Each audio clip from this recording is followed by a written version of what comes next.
Hello and welcome to Tales from Tumbled Tankard. I am Jim, aka Argent Wind, and this is Avress, the Shattered World, session 13. Um, we are back with everyone today, so hopefully we'll pick up right where we left off and go from there. But before we do that, I want to give everyone a chance to introduce themselves and their characters. So we'll start down the right this time with Sora.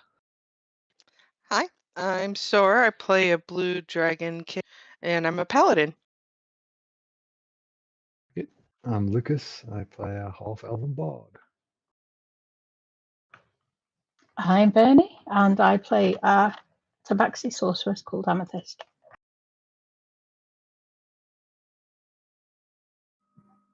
Aaron. Trevor, you're up. You're muted. You're muted, bub. I'm back. Hi, I play Trevor. I'm a badass gunslinger who likes to shoot amethyst in the ass. That's it. Thanks. Bye. Can we mute him again now? Yep. And I'm Eldon. I'm playing a gnome artificer artillerist. Excellent. All right. So picking up where we left off. The party had arrived in Port Oruss. Did a little exploring around the city. Met a retired adventurer with a clockwork shop. They bought some gear. They met up with an art dealer who needed them to pick up a painting that he was going to be selling. After that, they went off to the library to do some studying and research and such, and then off to the museum for this opening where they're going to buy a painting. They were successfully able to get the painting there, meeting the artist and finding out that artists shared a strange connection with Amethyst, very similar to Elia. In fact, had painted scenes that from Amethyst and others' point of view, including a painting of Amethyst and Elia themselves. After a very interesting moment, they met the artist, talked to him a little bit, and saw some other patrons at the museum, including a strange brooding kind of person who was interested in a painting that Lucas had spotted, who left the place early. He noticed that he was actually casting a message spell as he was leaving the place, but couldn't hear what he was saying. Sora met another dragonkin, a white dragonkin, who mentioned that they were working for a trading company somewhere here in town. A Gort trading company, which is dragonkin for Great Storm. So interesting name there. Other than that, the rest of the reception went fine until they went in afterwards to pick up their painting, their purchases, and they discovered the place was being attacked by goblins in various ninja-like clothing and thief attire, trying to steal one of the paintings. In fact, the one that the brooding person had been so interested in. The Scene from the Rooftops, it was called. They managed to take down the goblin and hobgoblin crew, and managed to even capture one of them before they could actually off themselves. They are all using some sort of little cyanide type capsules to make sure they weren't going to be questioned or captured. But they, with some quick reflexes and healing spells, managed to keep one of them from dying and have him to interrogate. And that's where we pick up in the museum with their goblin captive. And as the other guards and employees in the museum start working to clean up, they have this goblin to do what they will with. So we turn it over to the group. Am I still holding the goblin in a bear hug? I believe you put manacles on him, so he's not really going anywhere. Yeah. Yeah, we put manacles, and then the last session, Eldon had started explaining exactly what acid does, and if he did not communicate with us, he would pour the acid on him and keep him alive while he was being melted by acid. So he needed to talk to us because it would be his best interest to talk with us. And he did. He had told you that he was part of a group called the Order of the Finders, in common, no less. Yeah, and then we also found out the name of the leader of their particular group, which I had somewhere. Did we write that down? Oh no. Wraith. It's Wraith. Wraith. Yep, there it was. So we did find that. We found out that there's several of these little thieving organizations, ish. And then we ended the session. So, we got those 3 questions in. That was the 3 questions that we got in. So, remember that's when what did you wanted to ask? As you do go to like threaten to burn him with acid and everything else like that, Maximilian, the curator of the museum there, does speak up and say, "Please, not here in the middle of this. If you're going to do anything like that, you need to go somewhere else. It is not. I don't want to make a mess in here more than we already have to deal with." So, Mr. Curator, do you happen to have a basement or a storage closet possibly that we could use momentarily? He looks over and says, "Gildor, take him down to the storeroom there. You know, the harvest room. That will do for now." And he looks up. Should I talk to anyone else and see if anybody else needs to be involved? No. Seal is off sleeping at this point, I'm sure, and the guards are all working here to clean, so no one else should really be involved with this. So make sure they can get down there, and we'll keep this quiet then. And he, at this point, yes, some more guards have arrived, and they are starting to like take the bodies and do cleaning up. You'd already looted the bodies and everything else of anything useful from them, and they're doing some of the actual cleanup and like collection of the bodies and stuff. So you can haul the little goblin to his feet and just start directing there. Gildor, the artist, who's Amethyst's friend at this point, does lead you guys out, and we'll go pull up the museum. Put you guys over the museum map here real quick. I'll show you where that's going to be. Let me switch on over here. So you are all currently right here with your goblin captive. Let me switch you guys over to the map. Yep, you're all there now. Okay, good. And so the whole team is in here with your goblin captive. Gildor will lead you out into this room. And as you follow in there, you will see, yes, this room is rather interesting. There is a large stuffed dragon-like creature, dark scales. It's not large. It's not it's about the scale, the size there, about 10 feet or so long. And it's just kind of stuffed and mounted. A couple of suits of armor, a strange sarcophagus of some kind, a little pyramid-looking structure, and a bizarre glowing circle thing over here. Can I? Sorry. Go ahead. Then I'll. Go ahead. Say. Nope. I was going to see if I could investigate the sarcophagus. I mean, you can look at it and see.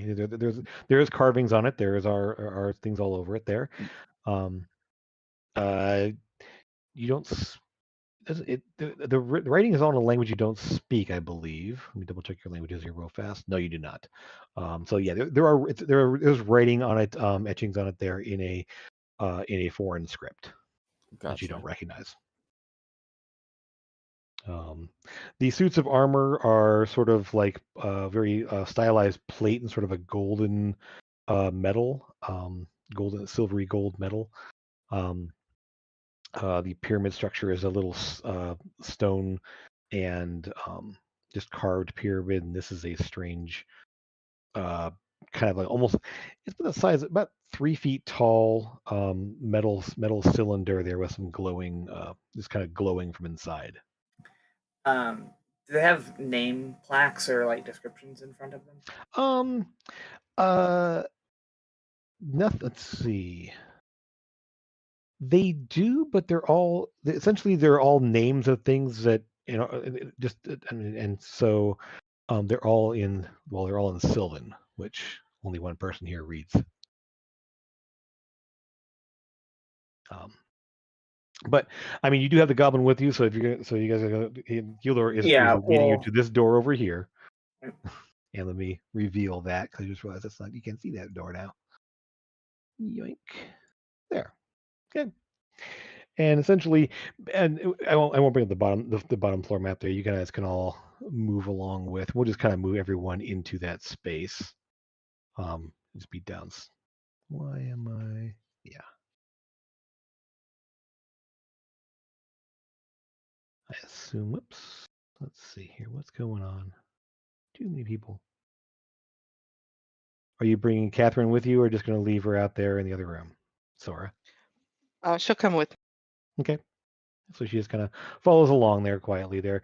Gildor essentially tells you, takes you downstairs is a large room. We'll actually move down to there because it doesn't really matter.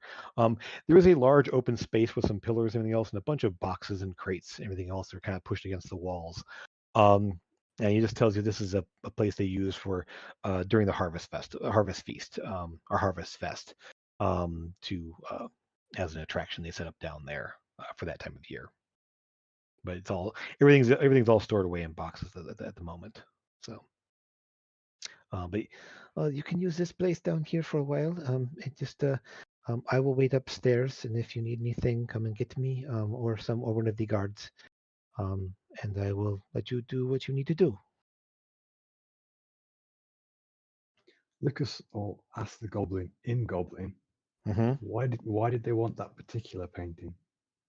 And he kind of like looks shocked that you're speaking to him in Goblin, and he just kind of looks at the rest of you, and it's what our order does. We go and find anything that's potentially of interest to goblins. Any maps of our of the cities, any locations of sensitive targets of some kind, any technology or items taken from Gezrek. It's what the Order of the Finders does. We see what's out there and either take it or deal with the people that took it. It's Ask him which city was the painting painted in. I've never seen that view before, but I believe that's actually Gezia, the capital city.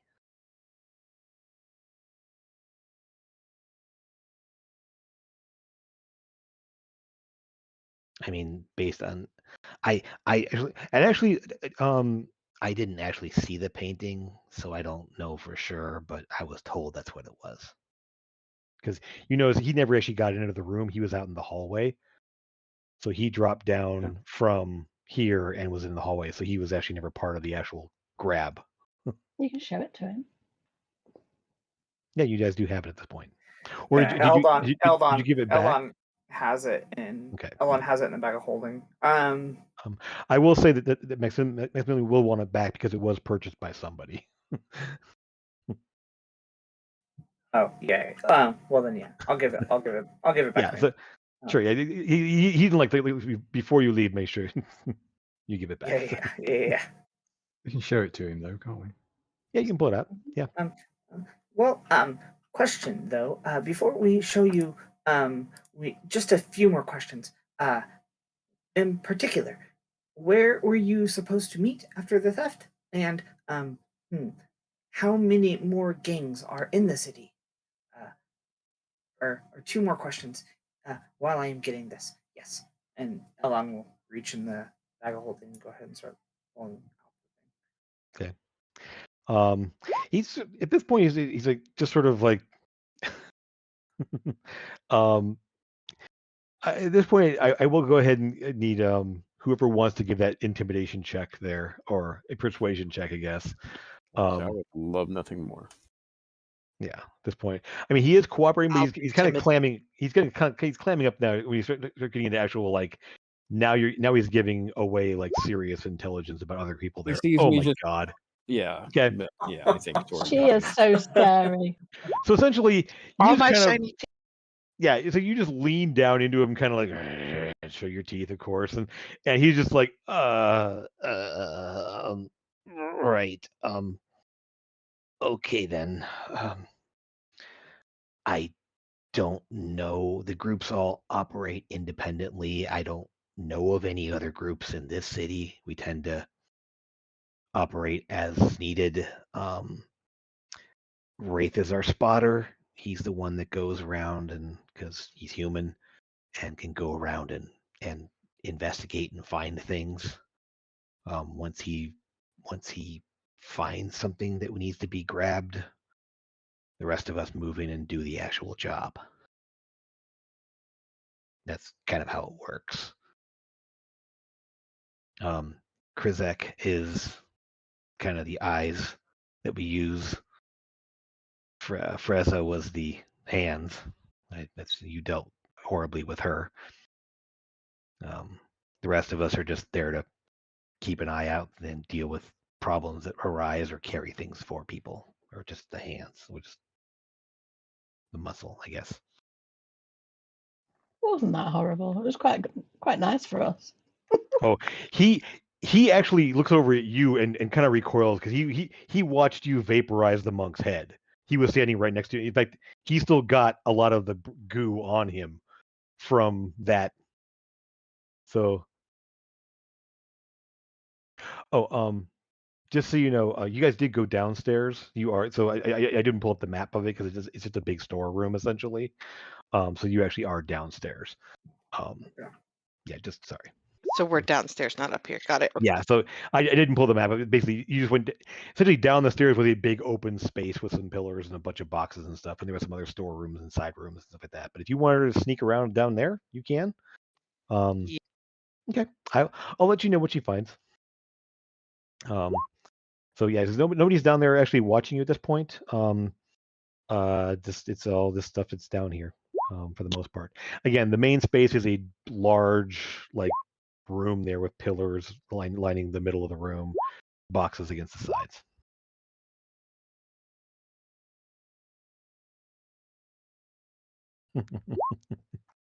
Yeah, it's been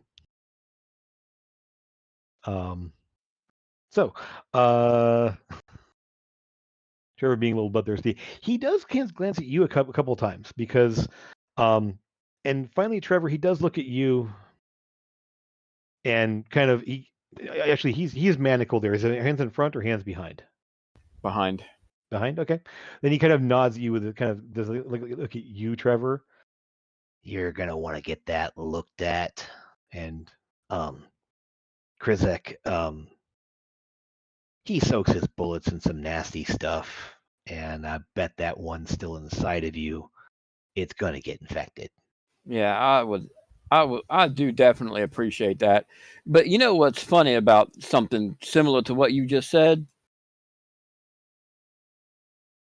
He looks at you, waits.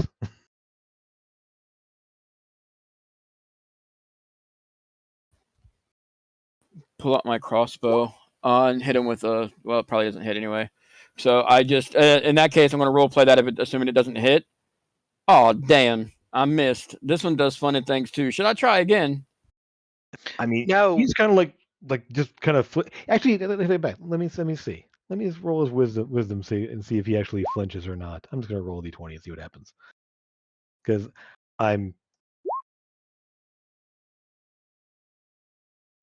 he flinches but doesn't scream or anything else like that. He just sort of flinches and looks at you like. Now, obviously, I'm not trying to kill him. That was the. I mean, that would have killed him. He only has 8 hit good. points. Well, glad I missed then. You did sharpshooter for some reason. I'm not sure why you did. Oh, yeah, no, I definitely did not mean to do that. I definitely did not mean to do kneeling that. with his hands behind his back. That you would have had advantage as well, but still, yeah, it wouldn't be offhand either. It would be just firing one shot. People our age, and I look between him and me. We know we have that problem going off early sometimes, premature. You could even say. You're probably older than me. I'm just saying, goblins age a lot faster than most other races do. I'm hoping with all this talking, you'll die of old age before one of us has to kill you.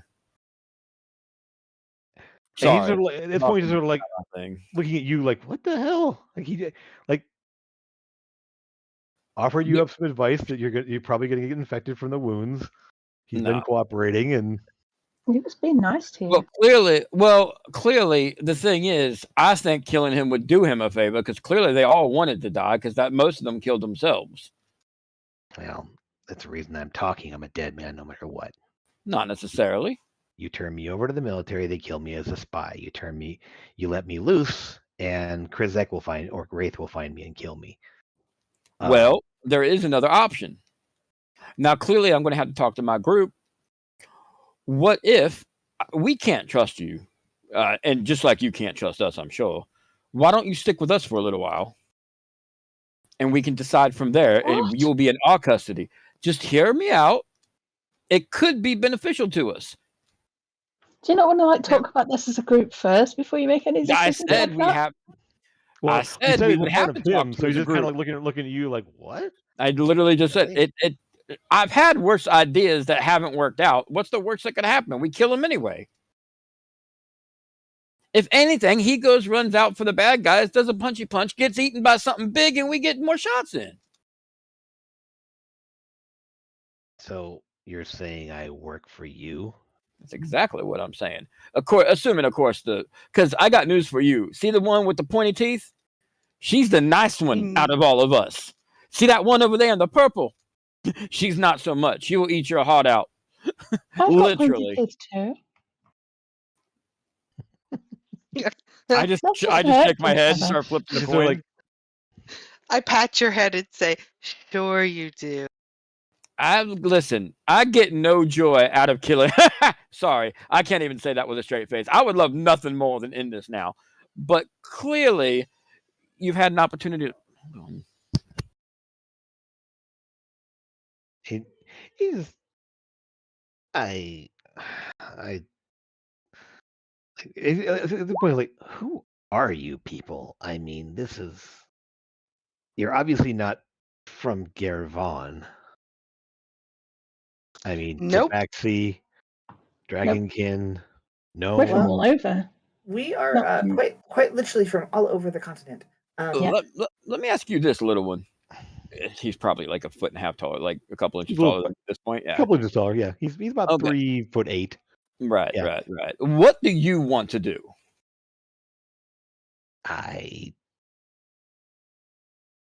At this point, I don't have a life. I mean, Well, if you got another one of those capsules, feel free to bite on it. I think we got everything out of you, or one of us could end it quickly for you, or we could turn you over to the military, or the fourth option is you could join us, assuming the group approves. Like I was saying before, I was interrupted I about don't that. want him to come with us. Okay, then kill him. Take By all someone means. with us that might kill us all in our sleep. I mean, why would we do that? Listen, we had promised that we had Tim to the guard, and that's what we're gonna do. There you go then. Certainly not going to take him with us. Or kill him. Has Eldon got the picture out by now? sure. Yeah. Ask him So you should to know which city it is, yeah. I don't know what the point is to make a special trip just for him. I think that that should be Gezia. I think I mean, I've never seen that view before because I don't really climb around the rooftops of Gezia, but I think so. Yeah. We Just the kind of need size to of it. find out. Sorry, Jim. Good. I was just thinking we need to find out where Wraith is. Do we have to worry about him right now? Can we just let him go? I think we should. I think that he's going to be a problem. And it's probably best if we find him before he finds us. I mean, Honestly, who's saying that he's not already watching us? Well, I do believe he's one of the 5. And that he can see visions of us from me. So Then I close your eyes. and the goblins just sort of like looking back and forth, like, huh? What? So,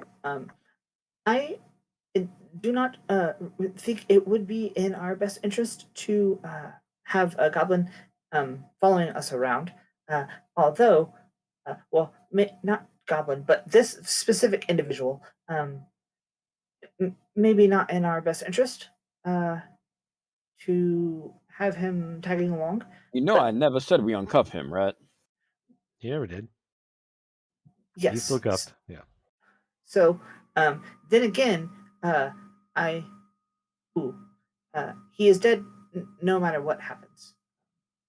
Our way, if he does follow us, then he does live. So, in a roundabout way, it is in his best interest to stay with us. Exactly. Now we have But an why option. is that in our best interest? No, his best interest. Because if we let him go, he dies. If we turn him in, he dies. Yep. If we kill him Do you remember now, that this is one of the people that were trying to kill us just now? right? Which is why I said I don't want him along. Yeah, me too. So we just hand him into the guards. Definitely. He sort of like slumps. Like, Keep this man in a keep this goblin in a dungeon for the rest of his life, and so just ending it now makes no sense to me. But you all do what you will. Can I just ask him if does he know Wraith personally? Has he met him? I mean, he's our spotter, so I've seen him before. Yeah, I mean, he's the one who tells us where things are. That's the point. So How does he know where things are? I mean, he's a human, so he can wander around the city and look for things and follow up rumors and research stuff. And he's the one who tells us that, hey, there's this alchemist working on gunpowder. There's this person who has a prototype rifle that based on our technology or whatever. I mean, that's, and then we move in and either if after he investigates it's something from Gezrek, then Interesting question for Tell me you, more about this Mr. Goblin. What do you know of gunpowder and such? never fired a gun in my life. I mean, it's not something that everyone runs around and has all the time. I don't know how it's made. I know it stinks, it's loud. Although, I mean, Krizek's gun is a lot quieter than most. Start rubbing my chest. I'm like, it doesn't. Yeah. it did make a huge amount of noise. It was it's a sniper rifle, basically, is what it is. Yeah. So,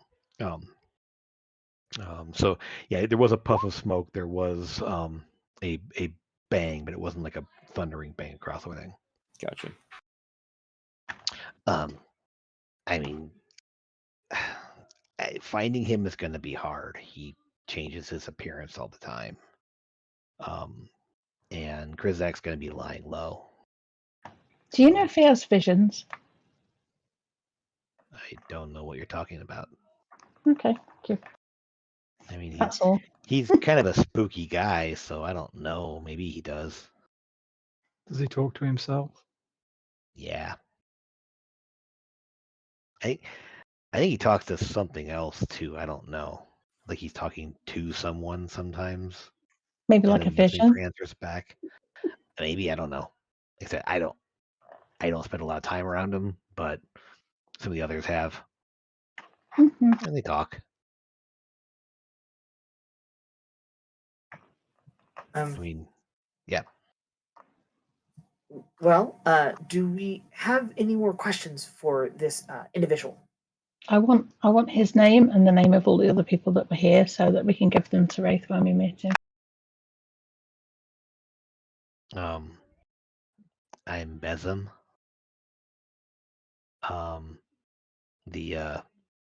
The female, the thief that you killed was Freza.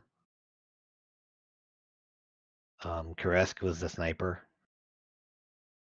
Donad was the monk, wearing the crazy headgear thing there that you. Pop. Yeah. Oh, and Nellum, he was the one backing up Freza. Mm-hmm. And you start to piece it together. Goblins all have palindrome names. The hobgoblins don't.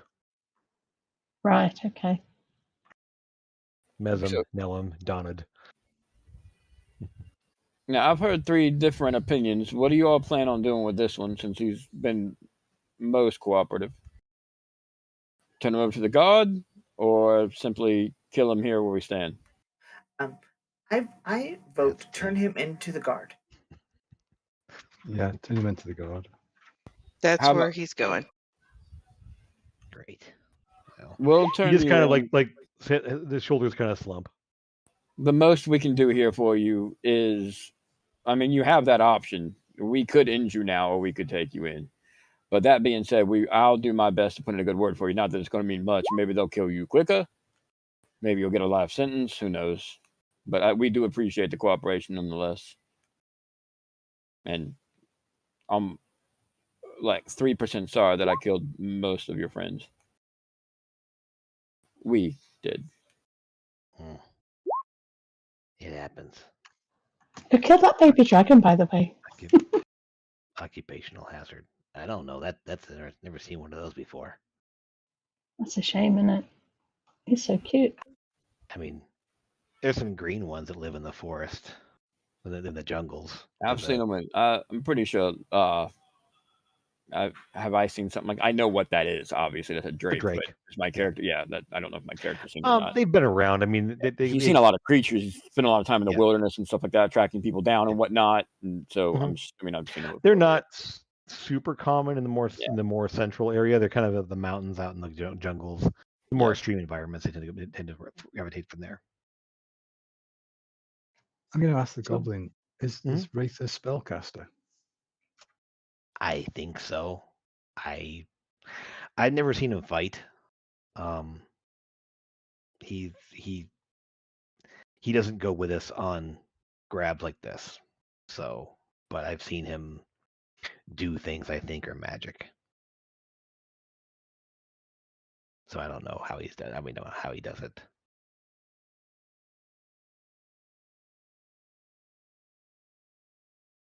Jim, do I It's kind think of yeah. Go ahead. on the night? Do I think Mhm. that device I saw that was a Manatech device, or do I think he cast a spell? You think he cast a spell? You didn't see an actual like device there. It was just sort of because one of the components of the message spell is a copper wire, and so you had a copper wire kind of wrapped around on like an ear cuff kind of thing. I'm gonna make sure that I'm gonna turn around behind him Mhm. and make sure his manacles are fully secured. They are. I mean, you can check there. They're still locked, and he's goblin hands are a little bit longer than gnomes and halflings. Not like abnormally so, but they're kind of knobby knuckles or anything else that. But they kind of they're a little bit longer, and like skinnier wrists. But the manacles have been clamped down tight enough that he can't really get out of it. And you already looted anything else he would have had in the way of like lockpicks or anything else, unless he's being really That's sneaky not with what I it. was. Yeah, Yeah, he has not tried no, to pick I locks. just want to because it's my manacles. I just want to make sure it's all like Sure. It's not getting away His anyway man- unless there's a death wish. He was tied up with my manacles. It was taken off of my character.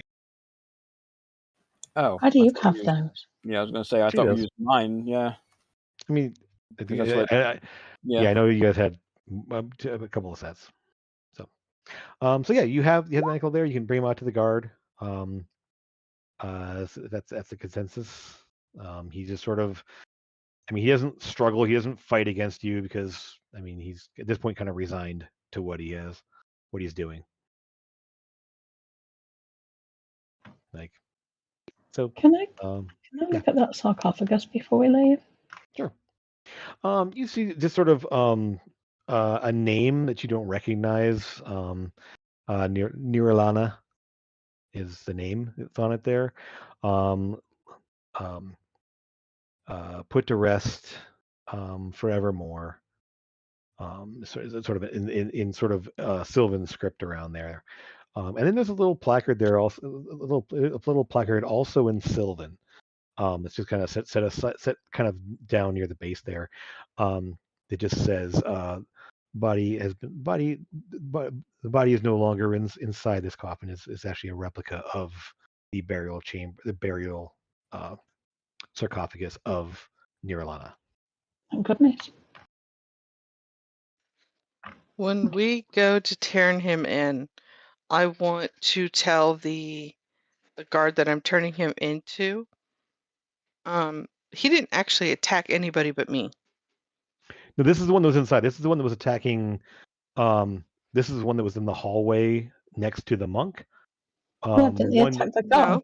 Yeah. No, he was the one that pulled the chick No. through the No. area over here. He was. Yeah, that he one- was Because So- I brought him the back to one life. that and I was in the manacled him. hallway. The one that was Right. in the hallway is the one that I tried to rescue and couldn't rescue in time.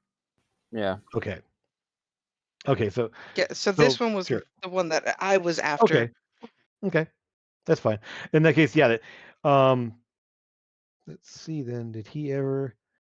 Yes, he would have spotted it up here. He dropped down over here and tried to help. Okay. Yeah, because he tried to drag that dead cat lady Sure. or whatever she was and Hobgoblin. tried to pull her through there. Yeah, Okay. and I got to him.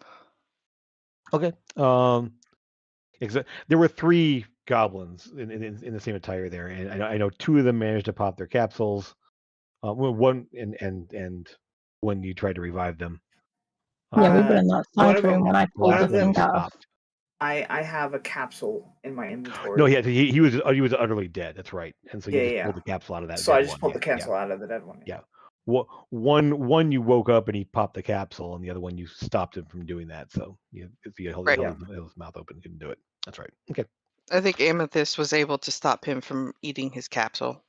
Right. Yeah. Okay. So there we go. Yeah. So regardless, I mean, so I know he had a view of that then, and so because he originally was up here, up at the top with the sniper, and he ran on the roof and dropped down over to grab the body of the other one there and got grabbed by you instead. So yeah, That's what happens when you try to help people. yeah, you get screwed. Yeah. So you take him to the guard then. As you bring him back Yep. up there, Well, it's more of a question to the guard of, are you going to do anything with him other than jail him, or is he going to? Because essentially, he didn't attack anything. He didn't steal anything. he was part of a group. I mean, He was, but like, does that constitute death? he's a foreign He was a spy. Spy. I mean, he literally is a spy from a nation that they're at war with. Okay. Yeah, Gezrick and Gervon are actually at war, and you would know this being from you are there. The southern border of Gervon butts up against Gezrick, and there's always conflict there. What are their usual means of dispatching spies? Just like dead.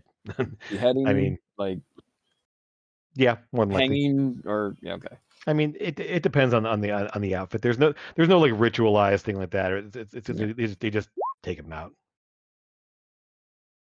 Okay, so yeah, you can basically get the painting back there, and Maximilian thanks you for that.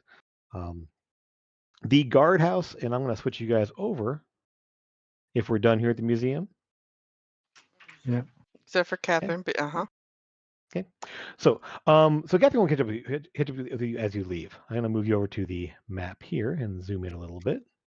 I was going to say goodbye. Never mind. Yeah, absolutely. I mean, I'm just saying. So we'll kind of point you out to where the museum is. The museum is kind of in this area here. I've all got we just see is a gray square. screen. So Oh, great. I did not. Oh yeah, I forgot I didn't reveal this. Did I reveal it? It's okay. We forgive you. Okay, let me. Well, eventually. Oh no, gray square. You're not seeing any of this map. It's Oh, gray with a bunch of I tiny know squares. I know why I put this on the wrong layer. That's why. No, come on. There we go. And should be visible now. Yep. Okay. I should move it on the map layer. There we go. All right. So so the museum is right down here. This is considered the foreign quarter of the town. Just to kind of, this isn't quite, the buildings aren't quite laid out the same, but the streets are in the general location there. It's more of a relative map than an exact map. So just kind of reorient you real fast here. Beaudelet's office is right up in this section here. The Ivory Lyceum is here. Big building. Nils' shop is right around here. And your hotel is right in this area over here. Okay. Those are sort of the landmarks you've seen so far. The main ones you've come across here. From here, the guardhouse is literally just up the street right about here. Actually, it's this building right there on that little corner. So it's a kind of a long house there, kind of a barracks type thing there, and there's sort of a front area office there. The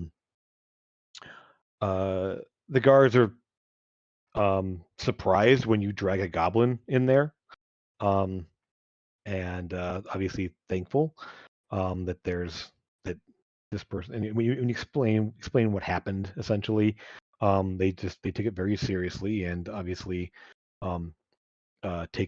take custody of the goblin, who just sort of gives you one last look as he's being hauled away, essentially.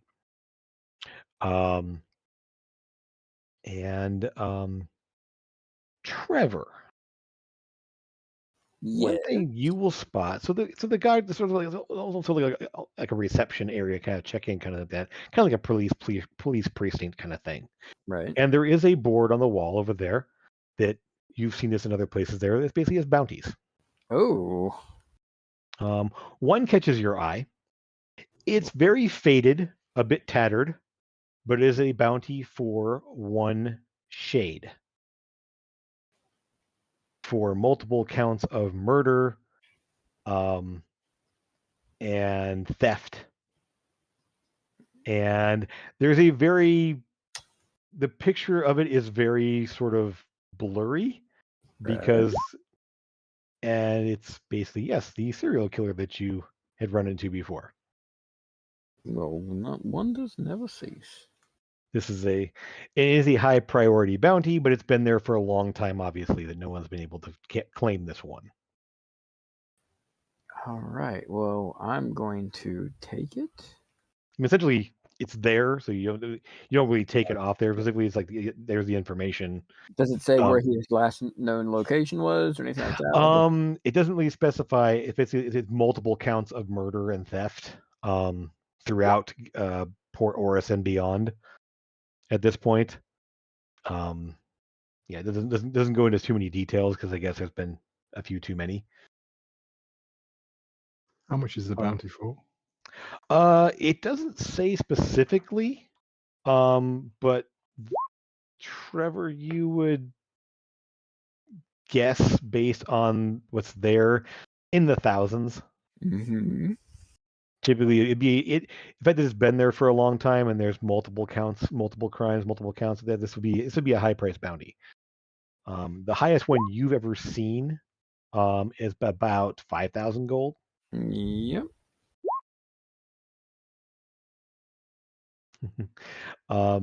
So that one is up there. There's also another one. It's actually, let me just. Any description of them or anything? Description. Well, the problem is description varies.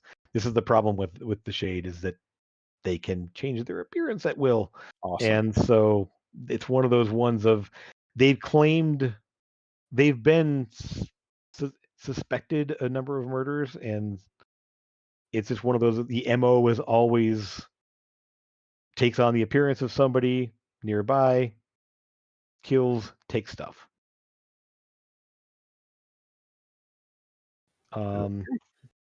This was the serial killer in the hotel that turned into the lady. Yep. There is an alias, aka Celia Shadereach, is a name that's there. Celia Shadereach. Celia Shadereach. Right. The Shade.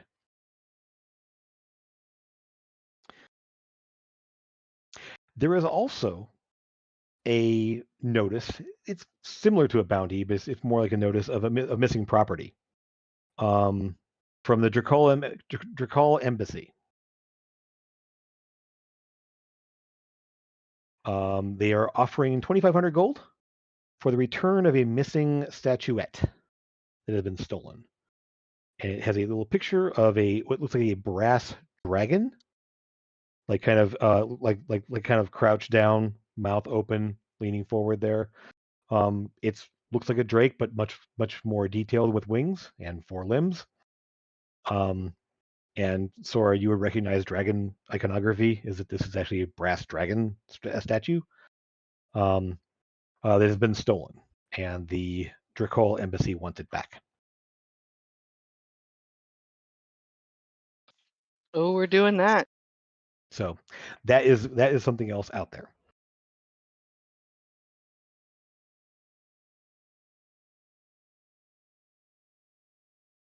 Other than that, Is nothing there else. is there anything on like that bounty of like where to start? Information the Drakol Okay. embassy is offering the bounty, so they would probably be the people to ask. So yeah, you would assume that they're the ones putting it out there. They would have the information about the last place it was seen or anything else. It's not going to be on the bounty notice Okay. itself. Okay. So, yeah. Other than that, Mesm, the goblin, is taken off by the guards. They hand you back your manacles as they essentially, they pretty much use they just kind of stun him to sleep, just kind of like a sleep spell kind of thing like that. And he collapses, and they just cart him off there and tie him up and take him off there. Hand you back your manacles, Sora, so you have them again. Okay, put them on my. Yep. So, this is still the night of there, so it is at this point probably close to 10, 11 o'clock, somewhere in there, because this happened. This attack started right around 9:15, 9:30. So it's probably pushing about 11 o'clock at this point. So you feel free to head back to your rooms, or is there anything else you want to do on the way back there, or anything? We need to stop off at the shop to say that we've Okay. got the painting. Okay. Except to leave a message. I know he said it wouldn't be there probably, but Yeah. So essentially, yeah, you essentially there's like a mail slot kind of thing there. You slide a message to the door, that the paint you've acquired the painting, and then yeah, you would assume come back, deliver it to him in the morning.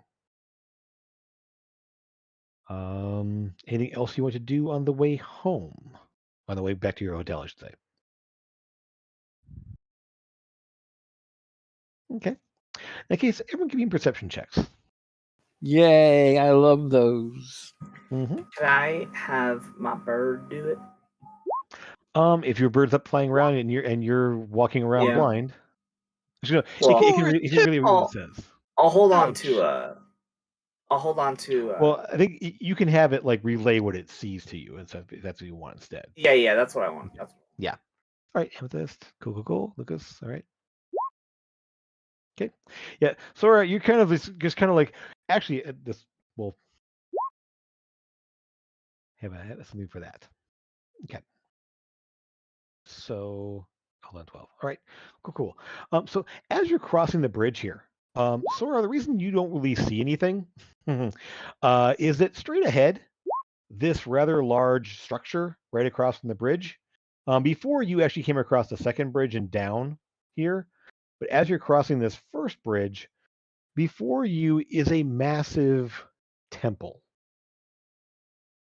It is obviously, there's a big like shining silvery dome listed there, and there's just sort of sunlight sun iconography on the building as you're walking toward it there, and there is also beside it there is a a emblem that looks very similar to what's on your shield, the silvery dragon,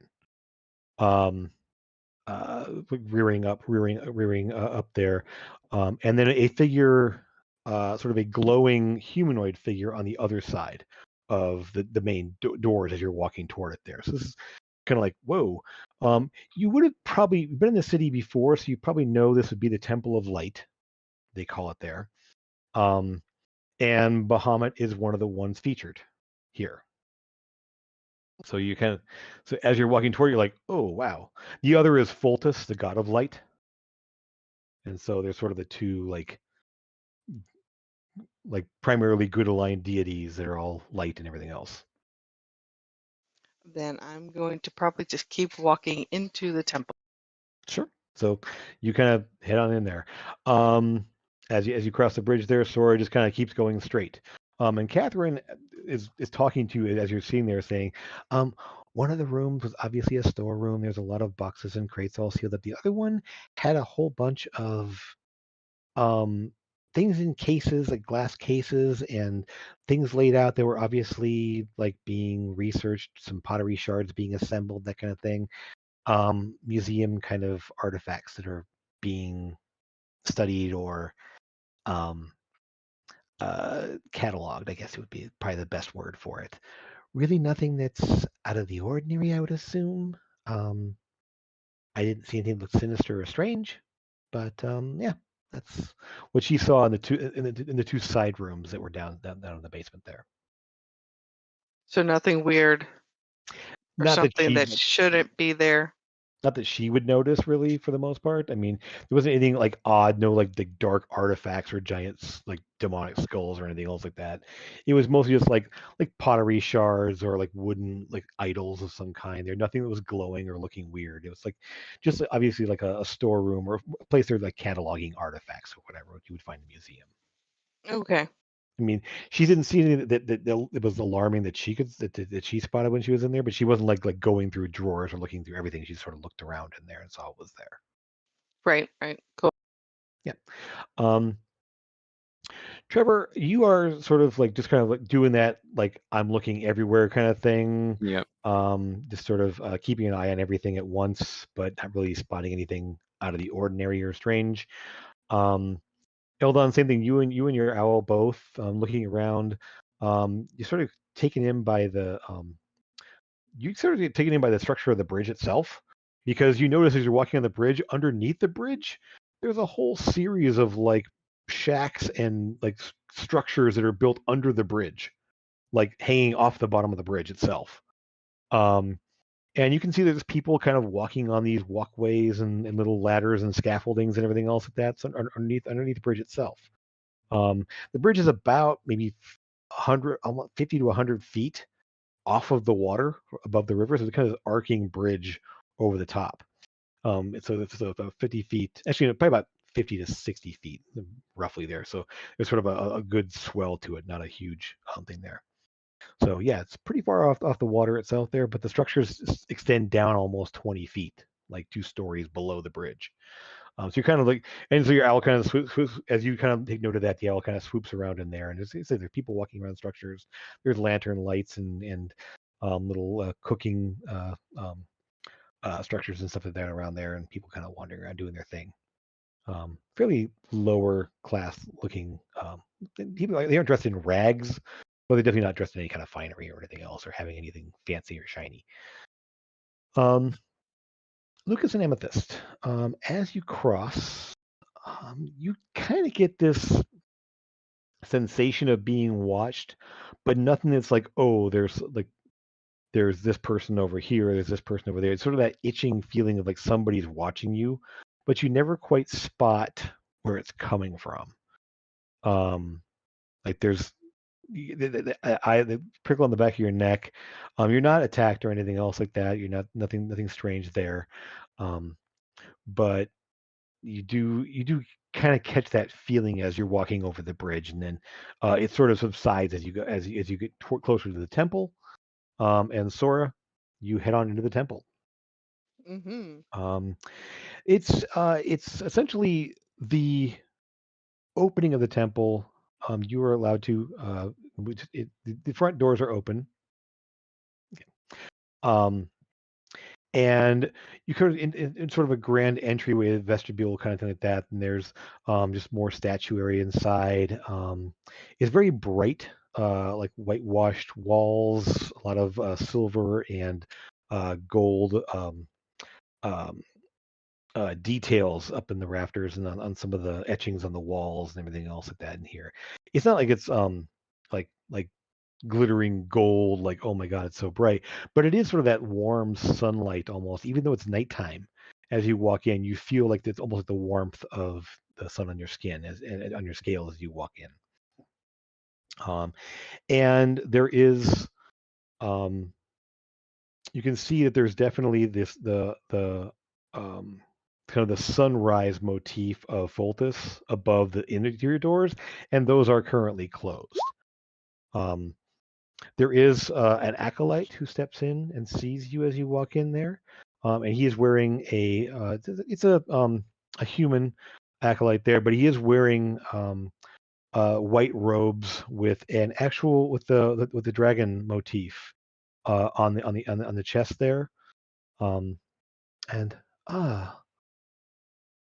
hello, may I help you? As you step inside. I'm just here to try. Oh well, the temple, inside temple is closed for the evening at this time here. We are always open under the rays of the sun. If you want to use one of the prayer chambers, he does indicate one of the other doors to the right. You may use one of those if you wish. I assume you would want to commune with the Radiant One.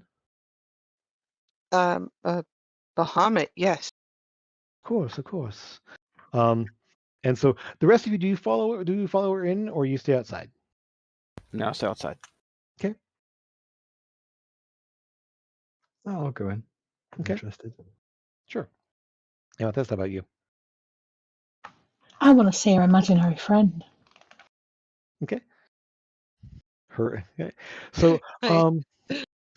essentially, so the three of you are there, and Catherine would follow in as well, as you told her to stay outside. She would just kind of stand to the side there.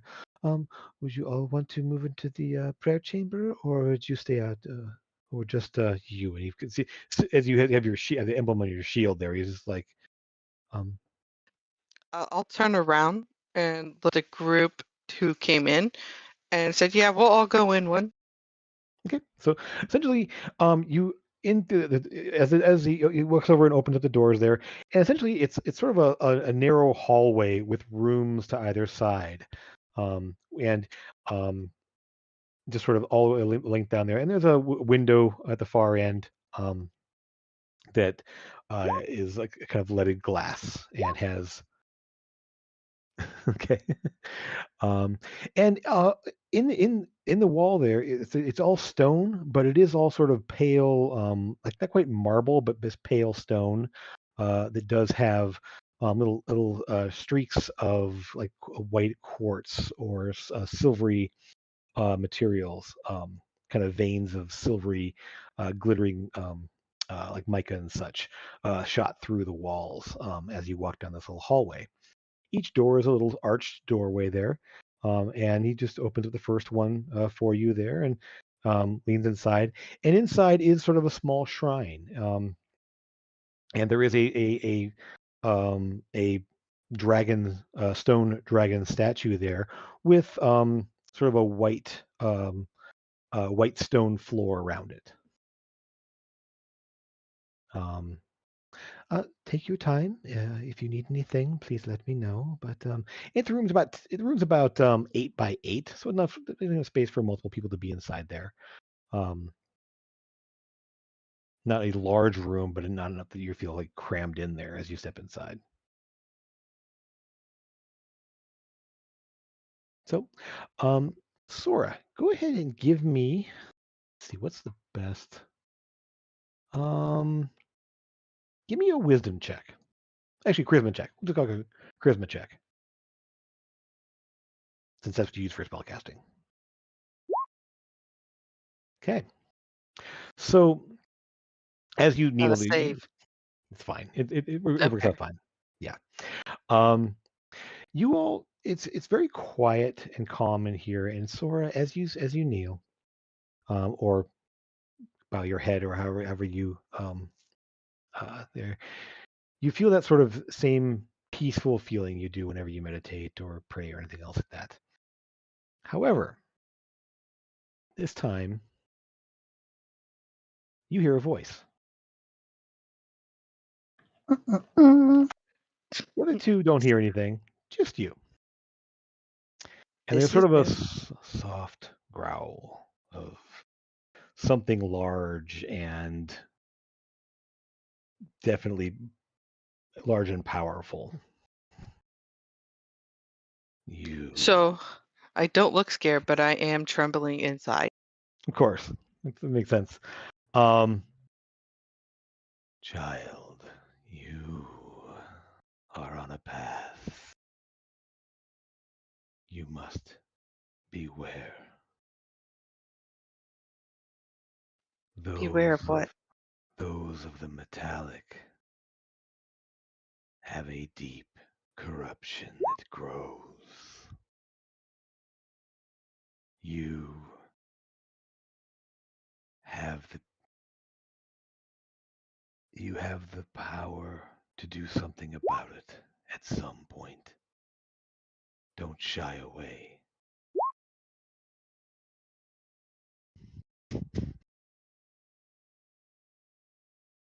And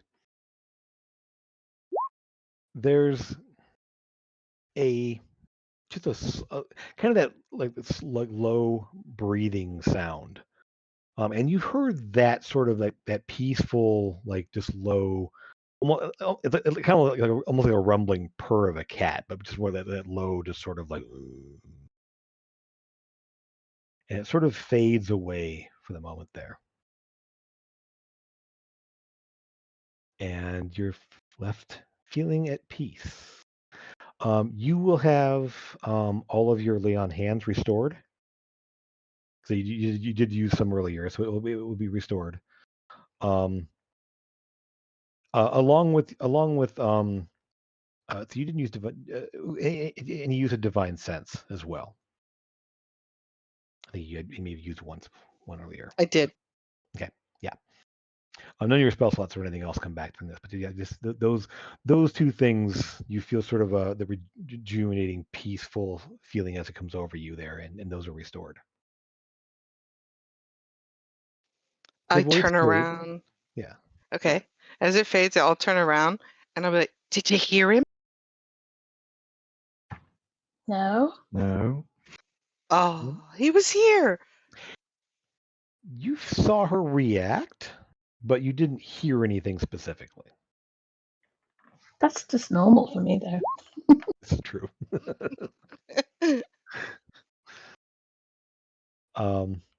I mean, you can take this anytime you want there. At this point, it's just quiet and peaceful in here. There's no other real sound or anything else. But after you take a moment, take the moments you want. Outside, I'm not sure if Eldon went in or not. So I think you were okay. So the two of you are sitting outside there. Eldon, No. you're kind of sitting there. So you guys. You're just both kind of doing your own thing out there. I know Kodo and Poto are running around, chasing stuff. Yeah, And I was. Eldon is actually like he's sitting down and getting used to because he hasn't had a familiar sure.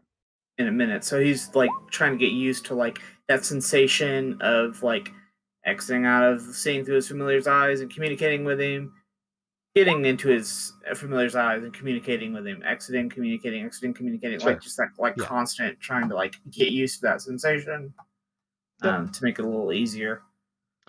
So Trevor, you will see that as he does this, as you kind of glance over there, his eyes just kind of go blank, like they literally go like almost like white for a second, and then they come back, and they go white for a second, and they come back, like he's like literally going blind for a moment there, and just kind of flips back and forth as he just sort of like stops talking and goes just staring off at nothing, and then comes back. I'll switch my eye patch over to make sure I'm not seeing things, and I'll ask him, Eldon, friend, you are good. So Eldon, you're going to Okay. hear, like, since you're going back and forth kind of quick, because your hearing goes too. It's kind of like you get So exactly how he sounds anyway. So yeah, cool. yeah, kind of.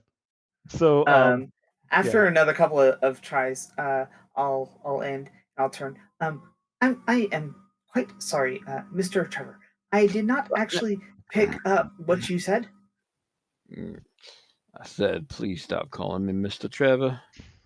Okay, of course. And then I'll go back to blinking because that was the conversation. Sure. So flip. So, and you see, after he says that, he goes blank, and the eyes go white again for the moment there, and he's sort of like, I know what he's doing, but I know Eldon, Sure. like that doesn't mean Trevor. Yeah, Trevor has no idea. yeah, you probably haven't seen someone use familiars all that much. And it's a little bit different for each person, so it's not always the same. My familiars are literally just well-trained pets. Like that's all Yep. Kodo and Kodo are. They're not anything magical or anything special. They're just And actually, I will say this. Actually, to the back there, because your owl is actually a clockwork owl with a fire spirit inside. Yes. Okay, so actually, his eyes are kind of almost like instead of being white, they're almost like a little smoldering flame, in them when he goes blank there. Yeah. And so it sort of matches the owl's eyes. Out of character, I'm guessing he's trying to figure out how to see through his companion's eyes on a whim to scout better. Yeah. Still, my character has no idea, but yeah. Exactly. So you see him doing this kind of thing like that, and then occasionally this little owl kind of swoop by and kind of fly by there and everything else. Oh, geez, nice. So you're able to leave the temple there, definitely with a first there with an actual message, something being corrupt in the heart of Drakal. The sound of it.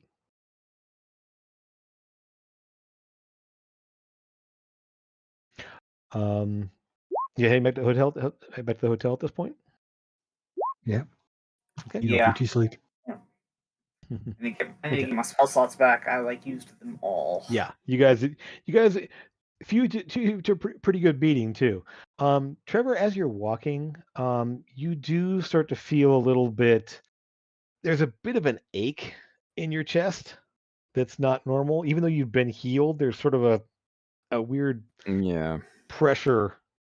And the you got shot in the thigh. The second shot there just kind of grazed your thigh, and you can feel sort of a burning sensation there from the wound.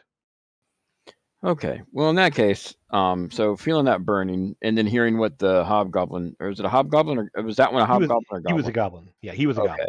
Yeah. I'm going to go ahead and go into the temple and then, see if they could maybe help me. Even though it's not my particular set of things, they still have healing properties, whether you believe it or not. So I would go in and ask and tell them about how this particular bullet made me feel and see if they could do anything about it. So the acolyte, while he's not strong enough to really do like full anything else that, he does look you over enough to and tell you that it's likely that there's an infection, and if you were shot, there could be something inside. Healing won't take that out of you. Yeah, the goblin did mention something about him using a particular poison. Is there anything that could help me to not die? So he will, as I say, removal of disease will help with the infection temporarily, but you're all going to need to have something, someone able to do an operation. They need to remove the bullet from inside of you. That's going to keep causing problems until they do something about that. We can treat the symptoms. Any sort of infection or fever that's being caused by any sort of infection, but that will continue to be a problem unless it's right. So just the bullet needs to come out of me, or the poison itself? I don't see any signs of a poison specifically. It's mostly just an infection. It could have been something the bullet was. Well, I don't know exactly. You mentioned he was shot, so I assume. Fair enough. So once his bullet likely gets removed, in my chest, and then after that, if I can get the infection sought after, I should be back to normal. It does hurt something awful. Amethyst, would you be so kind to take care of this? I can cut it out. No, I thought you could telepathically, like, psychically. I would take great pleasure in cutting that out of you, Trevor. Yeah. To Well, make it better, of course. Amethyst, feel free, and I'll start unbuttoning my leather vest that has the little plate, little This is thing in really there. not the place for this. I mean, you don't Well, want to do this. a place of Yeah, I don't think this is really. I just literally start undressing. Like, oh, okay, and I start buttoning back up again. Do you have a particular place in mind? Is there maybe a back room she could take care of me in? There That are sounded healers really and bad. doctors within the city that can do operations of some kind. That we do healing and sort of just general, but I mean, you would want to have someone who can actually Doctors, you say? Yeah, no, I'd rather Amethyst do it. We'll do that in private, once we get out of here. If you don't want us to do it here, I'm just me. I'm kind of floored. Like, why would you want Amethyst to cut you open? But okay, Amethyst or Eldon, not like. I offered. I don't. Sure, okay. I don't have any wisdom training. I don't have any medicine. I would rather have somebody all. with zero training do it than a doctor. I have knowledge. I don't have expertise in that. Sure. Yeah, it would be medicine skill basically to operate. I Yeah. have medicine skill. I'm not proficient. I have a +2. So as you leave there, so essentially that prognosis, you need to figure out some way of getting Trevor taken care of. I mean, a medical expert would probably be a better idea, but That if he wants me to try, there is no chance in the hells of that happening. Let me tell you now. Okay. I'm chaotic enough to say yeah, fine. I mean, you just plunge a dagger into him in the street here and just open him up there. What are we doing here, Sora? I would much rather somebody take it. I never said Sora. What you got against a dragon? What you got against dragon? I don't have anything against dragons. I mean, the person would have to do medical training and lay on hands. Yeah, I have medical training and the way to get the poison out of you, but okay. There's no poison in me, from what I was told. Infection is disease, I guess, would be close thing there. But I just need the bullet out of me, and then once I get healed, which you are welcome to do, by the way. So basically, the bullets are soaked in nasty stuff. So there is there is an infection, not poison that's referring, but it was soaked in poison essentially just to give you infection. Okay. It was soaked in nasty other nasty stuff. Actual medieval warfare. Yeah. Yes. We used to dunk their arrows in the latrines, basically. In latrines, yeah. Well, my question is, I wouldn't have to go under for this, correct? Up to you. You wouldn't have to. No. Absolutely not. Sora, if you would like to, you can once we get out of here. So, as long as I'm not unconscious in front of you, then we should be good. Can I at least help? The inn when we get in the inn. Sure. So you're able to get back to the inn there. You go to, I would say probably not Trevor's room because you're gonna be bumping your heads in the ceiling.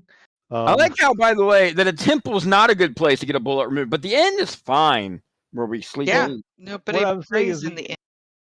Yeah, I mean, it's like, would you walk into a church and just lay on the floor of a church and get in? Why not? It's just a building. I figured exactly. Yeah. I mean, they will do magical healing, sure, but you don't actually open anybody up to do that. Are you proficient in medicine, Sora? Sure am. Okay. Last time I was in a church in real life, I lay on the floor eating toast, so. Sure. Yeah. It was a toddler group, but still. Yeah. I had a seizure at a church once, and they thought I was possessed, and I never went back. I think you're possessed. I do too, but it was so the preacher, it was a nightmare. So, Sora, are you bringing up to your room to do this, or do you pick somebody else's room, or what do you want to do? We could do it in my room. Can we break into a room that isn't any of ours? So if we leave a mess anywhere, no one can blame us. Because I was trying to figure out if I was going to allow you into my personal sanctum of a room, or if I was going to take you into where Catherine and Reese are staying. Mm-hmm. No, we should definitely just break into a room that isn't actually occupied at the moment. It's good. Then if he dies, we can just leave him in there and pretend we have no idea what happened. Amethyst, you wanted to help. I would very much appreciate you to come in there with me. Sure, I wouldn't miss it for the world. Right. So, the on my screen anyway. So Trevor, Sora, and Amethyst are heading up to Sora's suite. You can sit there. I'm just going to bed. You're heading to bed. Okay. Thanks for the Lucas, love, heading to partner. bed. You're welcome. Okay, Yeah, Lucas, bed. head Thanks, up there. guys. Appreciate it. Okay. So they head up to their rooms there. The three of you head up to Sora's suite. Is It's Lucas coming? I said I'm going to bed. Yep, he's heading off. Boring. So, go ahead and give me a second roll there, Sora, because you already rolled once. But you're gonna have a help from Amethyst, so you get an advantage. See if you get better than that. It's not bad. Okay. No. Okay. So No, the first one's yeah. So basically, with Amethyst there helping, you're able to cut open there, and essentially it hit the right side, and it's kind of stuck between the rib and the sternum. And it's just kind of this little chunk of metal. It's a little messy. I'm not gonna lie. With a 15, it doesn't go badly. He doesn't like start going, but it is a little bit messier than it could have been there. Trevor, are you gonna be unconscious for this? Or are you gonna Nope. be okay? So Wide you just awake. Yep. you watching? Okay, so yeah, you see you're just like cutting in there with a small knife.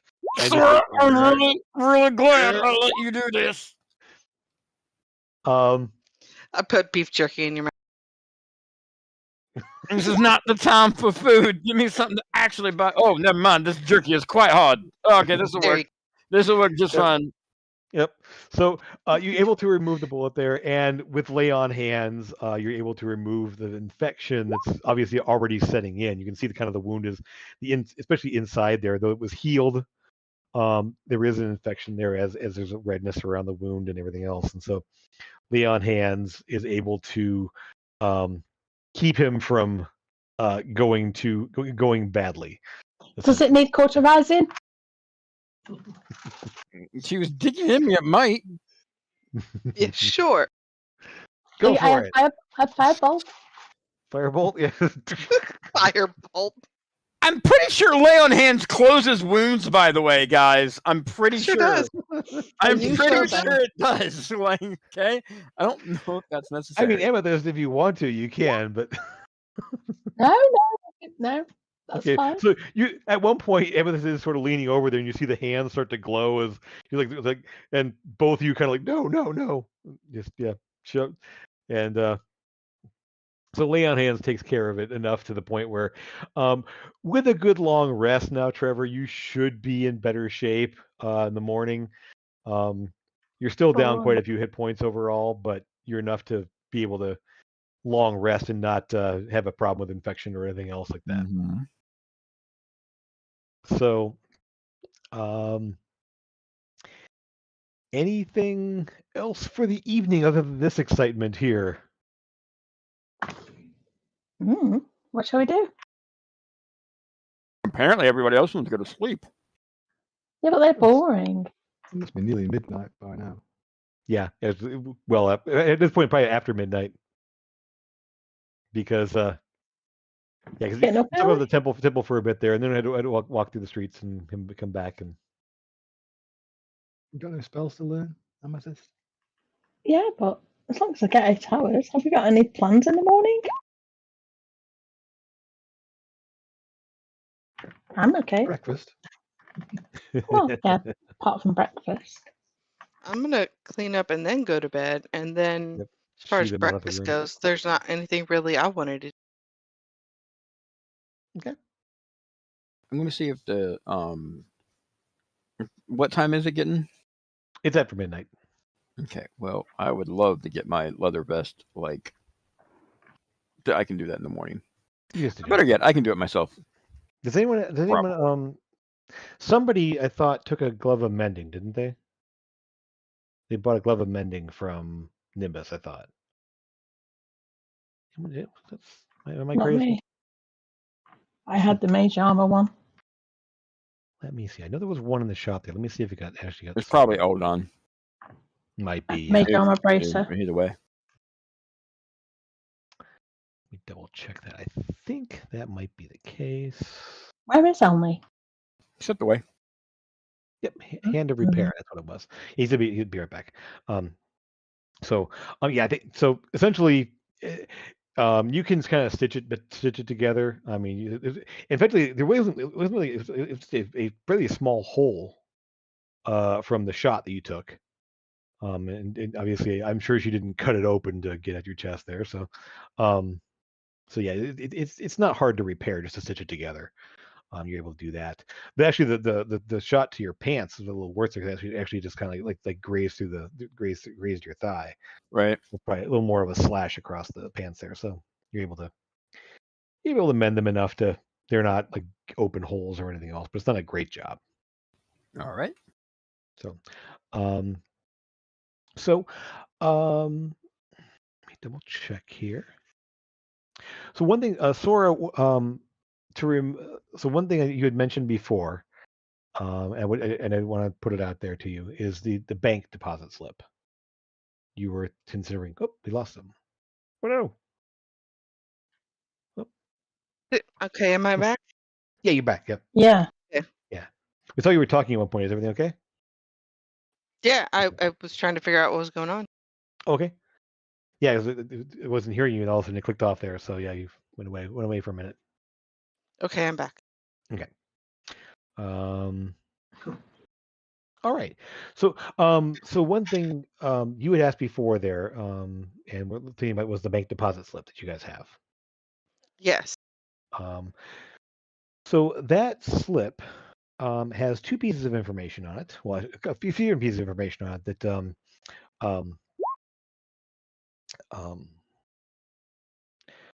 so first of all, you know that was Bank of Dravier. There is a branch here in Port Oruss.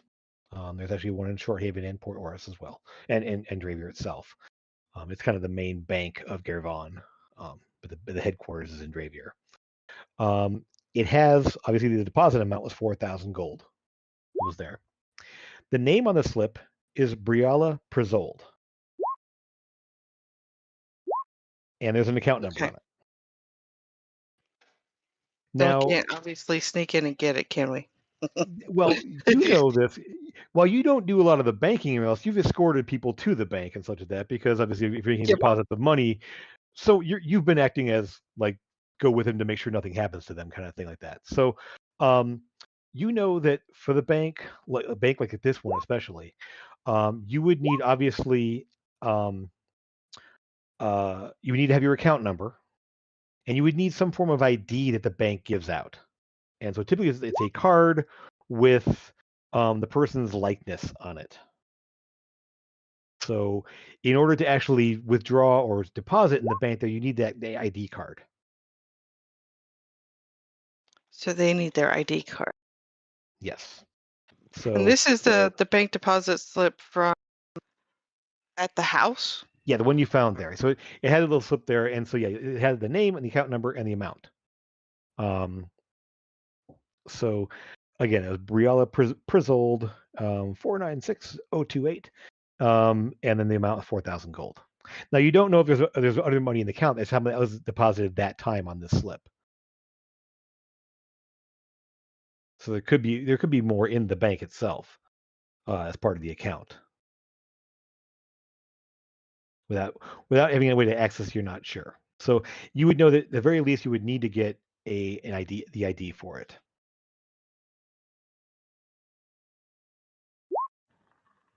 Can we make a fake ID? I can. There we go. I can make my forgery kit. So basically you spend the night doing this partially? Uh-huh. Okay. So Told you guys we were gonna go in and sneak in and get all the money. How do you forge someone's picture when you don't know what the person looks like? I put my name on it. Or my picture on it. With her name? Yeah, but if it depends what race she is. Can we work out what race she is from her name? It doesn't matter if Sora alters the name on the bank deposit.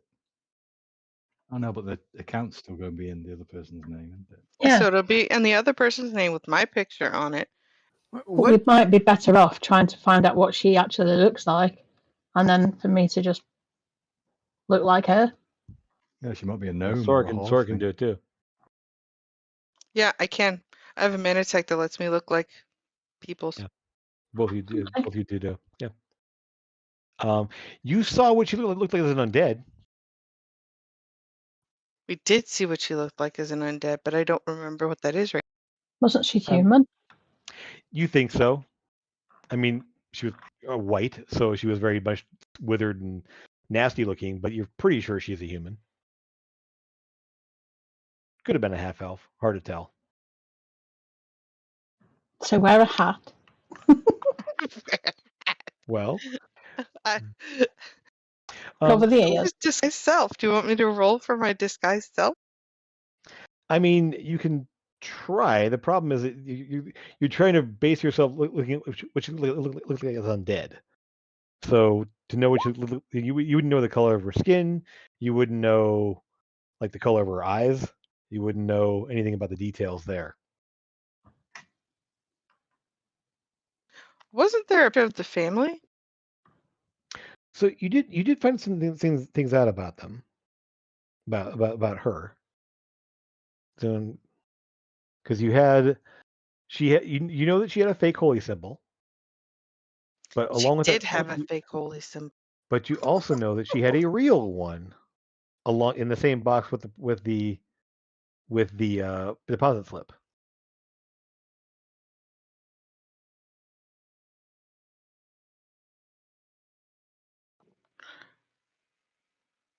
She had two, and I remember, but I don't have the box. That was. Didn't You have Trevor the have the box? contents. Oh, I have it. I thought Trevor had. I'm not sure who had the actual box there. I think you guys. I had the slip. I thought I had the paper of Wasn't the bank statement, but I'm not positive on that. But I also had the box of coins, which I already sold. That's the only thing I think I had. weren't there paintings in the house with them on it? Not anymore. Not her. No, that was the not that that. was the No family question that there. was there. That was the Draymark family. Okay. But maybe the mayor knows what she looks like. Yeah, the mayor would know. 'Cause he saw I them. bet he's met her, so we can find out Yeah, what she'll look like. he did mention he'd met her, and talked with her. He hired her, and Yeah. and her husband. Maybe even has a picture of her. It's Or worth he could finding out. describe her to us. Mm-hmm. Yeah. I mean, that doesn't sound suspicious at all, but he could maybe be persuaded to describe her to us. So I will say, Sora, you're able to with that kit there, and put together a pretty realistic looking ID. Again, that we'll just say that the image itself is not filled in yet because you haven't you're not really an artist, so doing that part of it's going to be tricky. But you managed to make essentially a what looks like a Bank of Dravier ID card with the name and account number. But the image is going to be the hard part. So this is something that we kind of need to go back to town and then come back to the port. We need to go back anyway, ASAP. I mean, yeah, we've got stuff to do there. Definitely. I've got a present for Elia. So we need to go back. So we can always just leave the empty until, or at least the picture part of it, until we're ready to do. Sure. We're 100% sure she had right. Joe, what? She is completely right. She's not coming back to life. We Oh no, killed yeah, her. We killed her. We killed her undead body and she was put to rest. and put her to rest at the temple with the, the burning and the praying and all that crazy stuff. Does anyone have her holy symbol? I think Sora kept it, didn't she? I believe so. It is a symbol of the Raven Queen. Somebody else's imaginary friend. They do have a major thing for hunting undead. So Symbol of the who? the Raven Queen. Oh, Mother Raven. that's right. I did write that. They hunt undead and she turned into an undead? Yeah. That's funny. Mm-hmm. Oh, Yeah, sucks very to be her. Very tragic. Tragic and also maybe a bit deserved. A little We're poetic. assuming this bank slip's hers though. They were It's forgers. got her name on it. Yeah, but maybe they were trying to forge an ID for the slip that they'd stolen from somebody else. Oh yeah. There were forgers there. Yeah, only criminals forge for sure. I agree completely with that. Yeah, it's very illegal, isn't it? Very, very illegal. I mean, of course, I've done it. Only But illegal if you get caught. No, I'm pretty sure that No, it's illegal it's anyway. illegal. That's not. That's not. actions El- are Eldon will- beyond irreconcilable. We wonder Alden's why. in bed. Oh, Well, I he's assume- having a night. Oh I yeah, yeah. assume No, Eldon's so We asleep. we can cut to the next morning at breakfast if you guys want to chat about things at breakfast time or whatever, because obviously there's people. It's all involved here. So, Sora, would you at least show them the idea that you made, or you want to, or talk about it with them, or what? I'd just like what's to the plan? say before I go to bed, I am going to send a message to Elia Okay, using the sending spell sure. to Okay. let her know what's She's stuff. obviously very happy to hear from you, as always. I will probably at breakfast show them the forgery part that I've made. Okay. Leaving out the picture. Sure. So you see, there's a bank card. None of you really have experience with depositing the banks here, really. And Trevor, you would know of it, but you don't really work with the banks all that much. No. And nobody else here is from Gervon, so Banks ask way too many questions about where your money comes from. depends on the bank. I just won't go through. Actually, they don't ask if you have money to deposit there. Great, they don't care.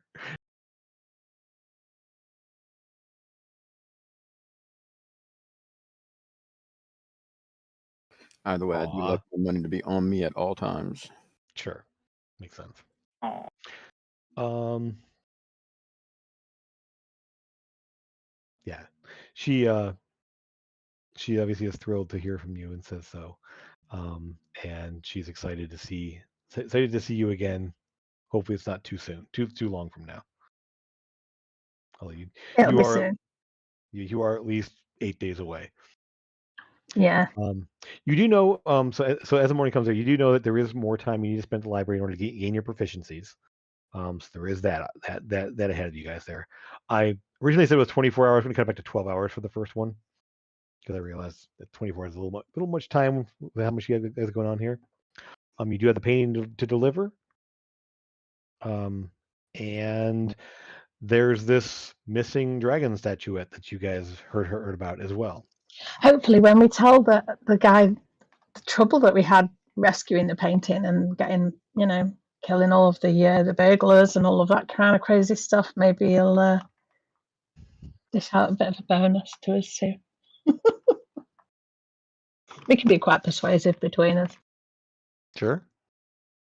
Where is the Drakal embassy on the map? It is also down in the foreign quarter. So you guys still on the map here? Yes, you are. Yep. It is actually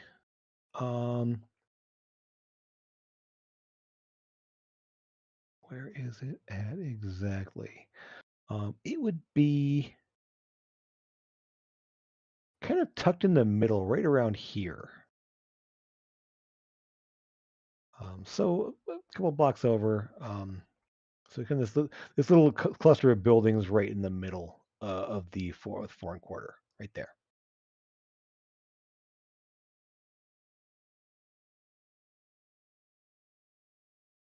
Sora stepped away, so when she gets back here, I got something. So, is there anything else you guys are thinking of for the morning then? Which way you want to go first? Well, we might as well deliver the painting. I think and we then go should down take to the embassy. painting. It's in the same direction. Yeah. Okay. The library's the other way. All right. yeah, Eldon yeah. agrees with that. Okay. Essentially, you're almost due south of the library, basically. So, I mean, you're kind of in this cluster of buildings in here, and the Lyceum is up here. So you're close by it. All right then. Let's see.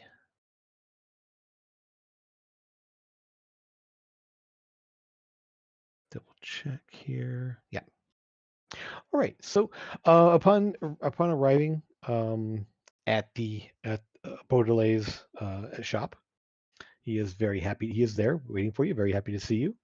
The painting. Yes, yes. And obviously it's still like wrapped in kind of the parchment paper kind of thing like that. And so he does take it and inspect the painting. Oh, very nice, very nice. Yes.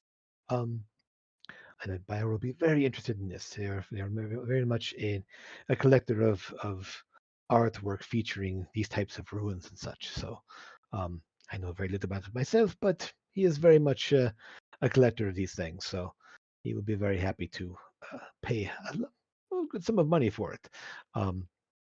So I will say I've brokered a deal with him already. Upon completion with that, I will have the coin.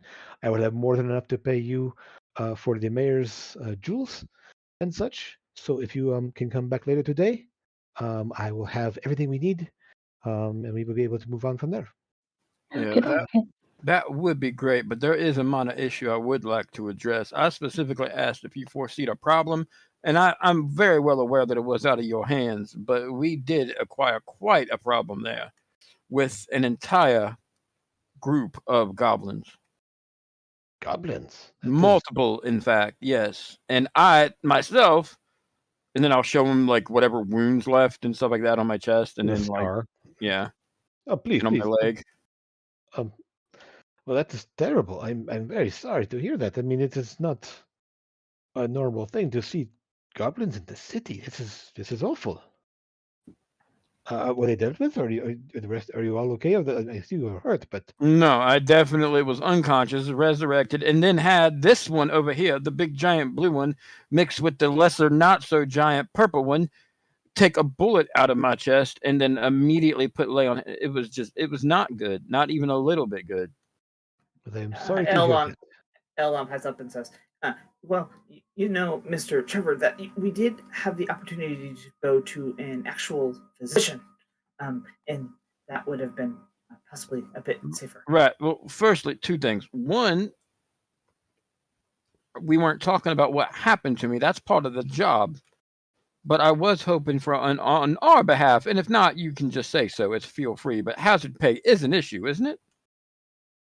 I mean, we have. I mean, well, I was. If it's not, it's simply not. But it is worth a shot. Am I wrong? As you are helping me with this deal, there is a commission, yes. So I will gladly hand over the commission. When we finish the arrangements with the mayor, I will pay you that fund there. Actually, you know, once I have the final price brokered with my buyer, you will be getting 10%. That I'm not even going to persuade that. That sounds good to me. Anything you would offer would be fair for me. Didn't you say 10% originally? Ooh, he did actually. I didn't notice that. How's the DM going to try to get one over on me? What the fuck? You're not taking notes, Aaron. Like, oh, fuck. Are you? Did you say it to him? Yeah, I'll call him out because I'm going to say you definitely said 10% originally. So, you know, we obviously went to extra lengths to get this painting to you. Of course. So, well, I will ask you this then. What was the final price you paid for the painting? 1,000. Uh-huh. make a deception check. Amethyst. What did you say, Amethyst? It was definitely 1,000. That's how much you gave us to pay for it. Go ahead, give me a deception check. Yeah, You only paid 600. I was gonna say, You know that. So I'm not give me a deception saying check. Uh-huh. Can I help her with that, please, for advantage? No, you can't. But she really means it. That's all. Okay, but the only reason we got it for cheaper is because the artist turned out to be a friend of mine.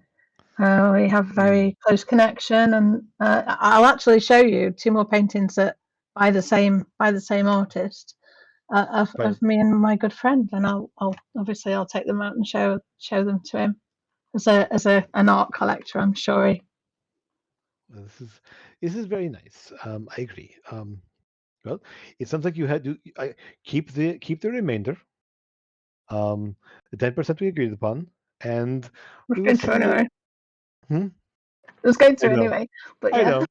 Yep. So, and he actually does hand over another 200 gold to round it out. Nice, thank you. So I do appreciate it. The risk you took on our behalf for doing this, definitely unforeseen. So I will definitely, please keep that and here. This is as well. Are there any goblins that live within these city walls, or did they come from outside? There occasionally are goblins that have defected from Gezrek. They're not really. They're very rare, and typically don't see them in the large cities just because. I mean, the goblins are not really trusted by most people, or they're going to definitely stand out quite a bit. So you're not going to see you'll see goblins in small villages sometimes who obviously have left and living in remote places, just sort of away from things. But really, yeah, you don't really see goblins or hobgoblins inside the cities themselves. The only thing that's going to come close is you will see people they call them orc bloods because they have enough orc blood to have greenish skin and sort of orcish features, but they be enough to be considered half orcs. But there's really you don't really see goblin types in the city itself. So with that, then please come back to this evening, 5 o'clock or so. I Okay. should have the paintings. I should have the money secured, and we'll be able to conclude our dealings and get all of the prices worked out there. Sounds like a plan. See you later. All right. Yes. Hey, don't forget you're also getting commission from the mayor for selling the stuff too. So. Yeah. Yeah. Yeah, but we got research to do. You know, more money the better. Of course. All right. So then to the Dracola embassy. Mm-hmm. Okay. So the embassy itself is sort of a large blocky structure with columns in front of it. It's almost like a Grecian type of thing like there, with kind of the somewhat flat roof there and the large columns in front there. Large double doors that have very fancy etchings of dragons in flight.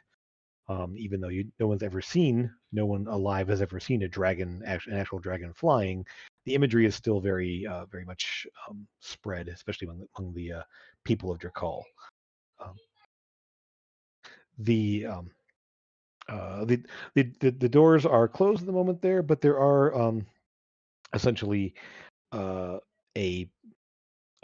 messenger of some kind, or kind of stationed outside, sort of a guard / messenger type there. They're in armor, have a spear, but they're kind of like just sort of at the ready there, just ready for anyone to ready to receive anyone. And when you do, what is the nature of your business? What brings you to the embassy today? We're inquiring about the bounty, the missing statue. I'm aware that there was something maybe out there. So just a moment, please. And so he actually does open the door and beckons someone inside. After a moment, he whispers something in Draconic, and a few of you do speak it there, basically saying someone's here about the missing item, and the person inside there, and so the guy outside there is a bronze metallic dragonkin standing outside there. And the one that steps inside there is actually a brass color. who's in more robes type thing with that, more like almost like a clerk basically, that kind of like that. So just kind of functional robes, fairly plain looking there with a little symbol on the chest. And oh, all right then, please come inside. Come inside, and he beckons you guys inside there. And I wish Sora were here because this is kind of her thing here. And you guys make sure you record that gold down there. How much was it split up? Like, how So much you had 400 left over from the painting originally because he Right. gave you 1,000, and he gave you 200 more. So you have 600 gold there to split up there from How many from there. other? It's 5, so it's 120 Okay, each. so 120. Right. Yeah. I'm gonna add that right now. So make sure you all have that. Yeah. And then he's still getting 10% beyond that. 10%. Did he mention how much he's actually selling it for? Not yet. He Okay. said he was still, he hadn't finalized the final price yet. So he should be doing that. He'll be doing that today. And then afterwards, you guys went to the Drakol embassy. And so this is going to be interesting for you, Sora. Do you want to actually go into the embassy as yourself? Yeah. Okay. You are aware the embassy and Chromatic do not get along. Drakol and Chromatics do not have a very bad history. Yes, but Okay. that's why I'm going in as myself instead of, being found out that I'm a dragonkin. Okay. Keeping honesty on the table. Okay. First time for everything. Sorry.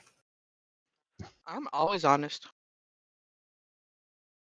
Didn't you literally just say it's not illegal if you don't get caught? Because it is. That's not honest. It's like the very definition of not, but gotcha. Okay. But I mean, like, how do you know that I lied or that I did anything dishonest if I didn't get caught? Out of Because we were curiosity, all what kind of a paladin are you again? A blue one. No, like what oath? What's your Naughty oath? one.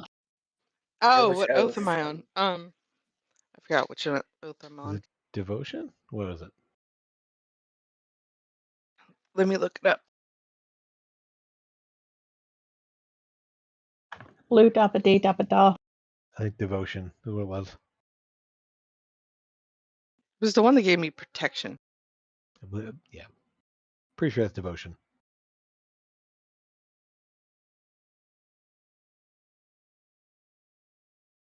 Okay. So you're like lawful good or something? I'm lawful new. I'm gonna say not that lawful. I haven't broken any laws. Or at least I haven't got caught breaking any laws.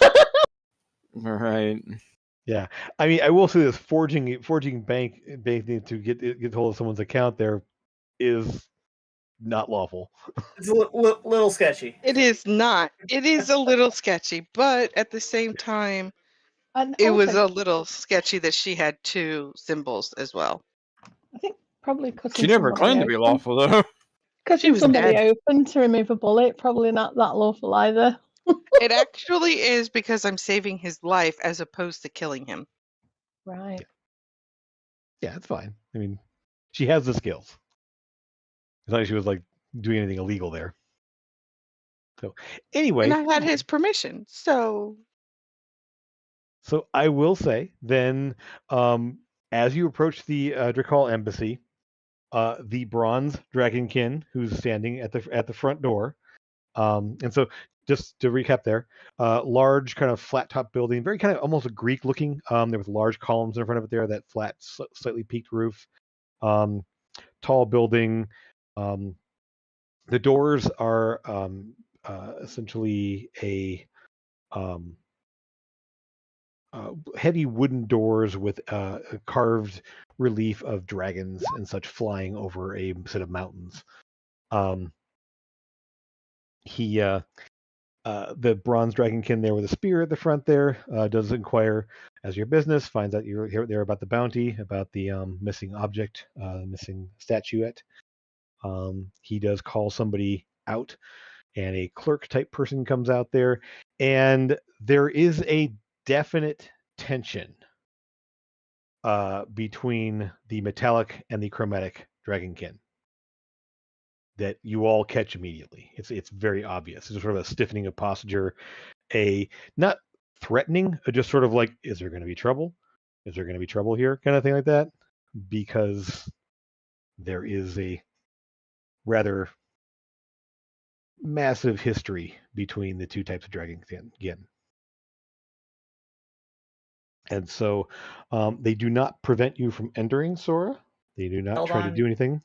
Eldon notices Entering none of it. Sora? Sure. What's None that? of the tension. Yeah, of course not. Yeah, nothing. There's no words are exchanged, nothing overt. But I mean, those of you with the higher insights there are going to see that absolutely. There's a reaction there amongst the guard, and they said nothing threatening, nothing like I'm going to prevent you from doing anything. But it's just sort of like I am now more on guard than I was before. I nod my head at him as we're walking by. Okay. He doesn't do anything hostile to you. He doesn't like sneer at you or anything else like that. It's just more of like, I hope there's not trouble. And those of you with history, any sort of history skill, would know that there was a major problem with the Drakal, the Queendom of Drakal. And I mean, enough that it is very common knowledge that at one point, Drakal, the metallic dragonkin, were actually putting bounties on the heads of chromatics. It hasn't been done in centuries, but it was something that was done. Okay. So you were brought in by the clerk there. The clerk looks a little nervous because there's a blue dragonkin in here. Not something that's normally seen. But again, he seems to be. He does noticeably look at the shield with the Bahamut, the emblem of Bahamut on there, and somewhat relaxes seeing that. Sora, do you have your family's crest still visible? Yeah, it's on my chest. Okay, I mean, because you can hide it at any point. It doesn't have to be there. It's part of your shifting armor, so you could hide it. So it's up to you if it's there or not. Okay. No, it's Okay. there. Okay. Let me just see. We'll just see if how much this guy knows. Okay. He obviously then kind of takes that all in, and just sort of like nods and seems to accept this whole package of the Dragonkin with you, and ushers you off to a side room, with a modest desk and a set of like shelves and cabinets and such in there. He takes a position on the side there, and there's another Dragonkin behind there who's in a little more official looking robes. This person's obviously more of a the actual like scribe / person in charge or whatever. So you have like sort of a scribe, kind of a basic messenger scribe type person there, and then the actual like I am the person who's taking information and giving out information kind of thing behind the desk there. The servant person there is a brass dragonkin, and the guy behind the desk there is a silvery scales. Very much the same. Actually, his robes are actually more of a golden color with golden and white emblems on it. And potentially, and you realize based on the shape of the body and the shape of the head and everything else, probably female. Yes, you are here about the bounty, the missing statuette, correct? Yes, we're Yes. wondering Correct. what you could tell us about it. It is a heirloom from Jakal. It was being transported here one of the families at the embassy here was looking to have to to to bring it here, and it was stolen. The person, the delivery person coming to the city was attacked and found dead, and the item was gone. It is a brass statue, and basically about a little over a foot long, foot to tail, of a dragon, like leaning forward, mouth open as if it were breathing something out there, wings swept back, long sinuous tail. You've never seen, like I said, you've never seen an actual dragon, any of you, but you've seen images before, and it's yeah, it's sort of on all fours, leaning forward there, in that sort of like the classic I'm breathing breath weapon um, pose. It is magical in nature. It is I don't have the particulars, but it is a magical statuette that belongs to the embassy's family, the Darashans.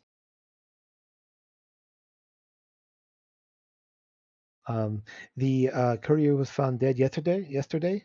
Um, and it actually tells you over on right around here on the map. So name some cross streets there, and it's basically, yeah, it's at this little rise, the bottom of this little rise here. So this is all kind of downhill right to about here.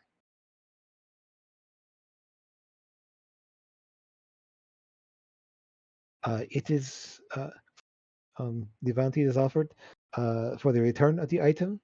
Unfortunately, there's not more that I can say other than it was due to arrive yesterday, and the courier was found in the morning.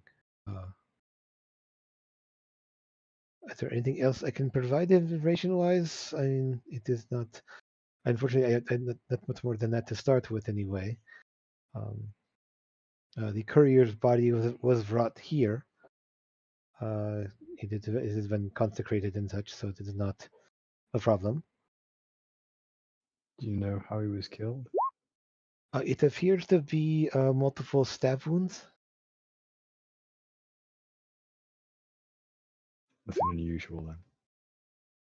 Yes, small knife-type wounds, multiple injuries. That's it. Nothing other than that, as far as you can see. No witnesses?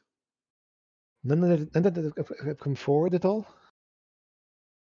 Part of this is to find anyone investigating that can uncover more information, especially that can lead to the recovery of the statue, with result in at least a partial bounty if the statue is recovered based on the information given.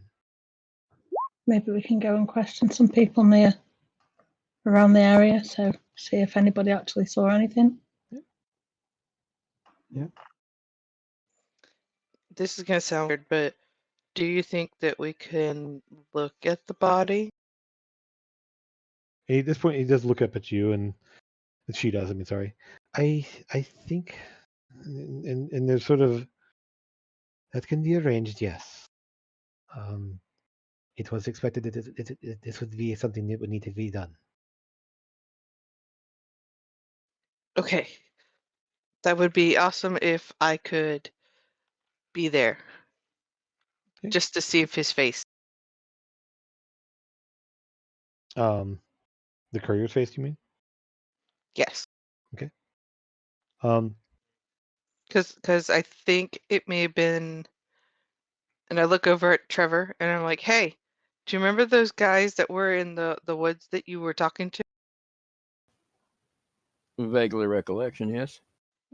I want to know if it's maybe one of those guys. Courier? Yeah. Because they were just out in the middle of the woods doing nothing. There were scavengers.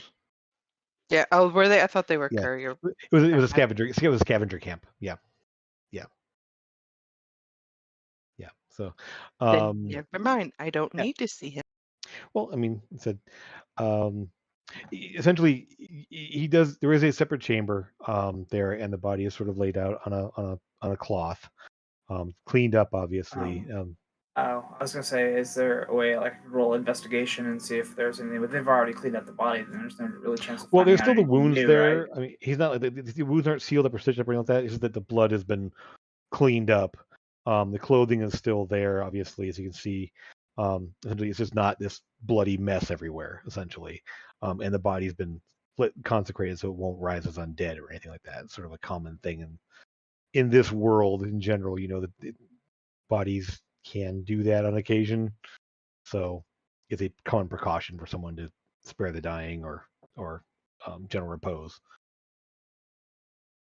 and then some sort of whatever final rituals are done to put the body to rest. So yeah, the scribe, the little brass dragonkin there, and you see this definitely shorter than Sora, male, in just sort of plain brown robes, with just a kind of a white trim down the front of it there, belted to the middle there, a little brass, much shorter than Sora, probably about maybe 5 feet tall for a dragonkin. It's fairly short there, so probably young. Sora, yeah, you would know this dragonkin's probably around 14, 15 years old, if that. But he's able to kind of escort you over to that room there, and yeah, you can see, essentially you can turn the body over and look there. Most of the wounds are there is one obviously puncture wound from an arrow, and you can be in the investigation for any more details there. So you can see some of the wounds. You came with me, right? Yeah, I assume you guys all went. Okay. Yeah. Like, I would let Eldon do it because Sora doesn't investigate. She just does. Sure. I'll have a look as well. Okay. So the two of you kind of piece this together there. So Eldon and Lucas, you sort of kind of do that almost CSI thing of like examining the body and looking at the wounds there, and you can see that a major wound kind of to the left of the chest there, like an arrow that kind of punctured, and from the angle it came from above. So the arrow came down and struck the chest, and then there were a number of follow-up wounds. There was a couple of stabs to the back, looks like a knife or like a dagger of some kind, or maybe a stiletto or a small knife. Excellent. I look. Oh, sweet. Yeah. Look at his hands. See if he was able to like defensively. Yeah. Like strike out. Is there any like? You can see without a doubt. This is a dragonkin body as well. Also a brass dragonkin, and adult, adult male. Although it can be sometimes hard to tell with dragonkin. But this is definitely a little bit broader shoulders.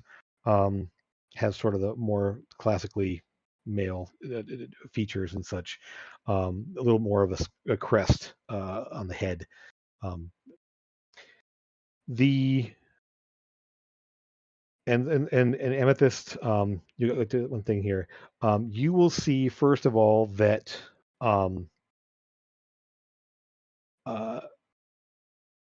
there was no defensive wounds. This person did not defend themselves at all. You will see that the belongings are there. There is a small knife that was not taken. There is a pack of some that's set aside there with sort of just basic wouldn't say survival stuff there, but just sort of basic provision type things that you would need for a short trip, or just walking around. Kind of there's like a spare set of clothes, some mending for boots. Kind of this person does do some walking by the look of it. Someone who basically delivers things for a living. They have stuff to kind of take care of that there. None of that is disturbed. There is space in the pack for something that would be larger or some kind of item. You assume probably for the statuette that was taken.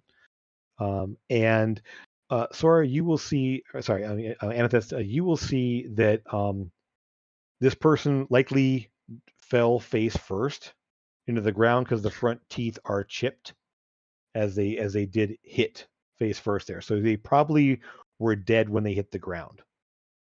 Just based on the fact that it would just be that lifeless smack of landing face first there without the hands weren't even up there to stop their fall.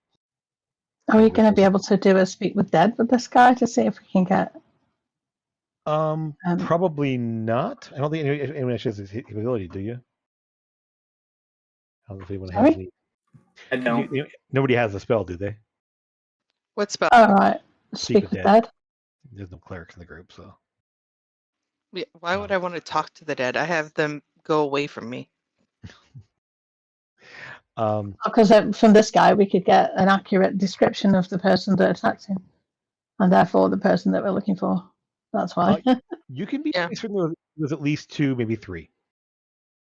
Obviously, the arrow was shot probably from a distance from an elevated position. The stab wounds were all from the back. And essentially that person would have been stabbed a few times. And you can see pieces together, there were 4 stab wounds in the back, and then the person collapsed face first. And actually, based on the angles, Amethyst and the 2 other investigators here, looking at the backside there, likely 2 attackers.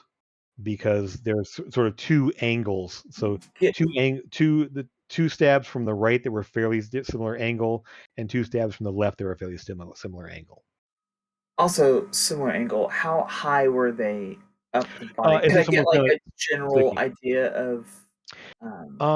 You assume probably similar height. Someone kind of stabbing here. There isn't an upward stab.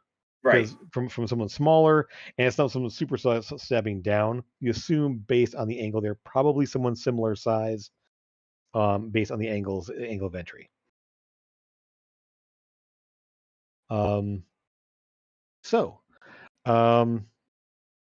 That. Anything else you want to look into the body or ask around here? They took just the statue and nothing else, so they knew what they were after, by the sounds of it. You would assume there's probably, it was a pouch taken as well. There's no coin pouch or anything else there, so they may have taken a coin pouch as well. Based on the wear mark on the belt, you'd assume it was attached here and would have been cut and removed. Couriers don't usually carry too much coin, but who knows? Miss Sora, would you happen to, being a dragon individual, would you happen to know what this item is, or do you have these similar items in your culture as well? Which ones am I looking at? The dragon, the statuette. I mean, no. They are not in my culture, but they are used in other dragon kin type culture. Most of my people who I have associated with are blue, and we give our commands to Bahamut. Interesting. Okay, so you don't even have a remotely idea of what this item is. I can tell you that it's very valuable to those people, but I have no idea what they use it for. Okay. Well, I do not believe we need the body anymore. As I turn to the other bronze dragon, thank you so much. I am so very sorry for your loss. Thank you. Right. They will say, as you check in with the main clerk person there, the silver dragonkin. Thank you for coming out to investigate. Any information you can give will be very helpful.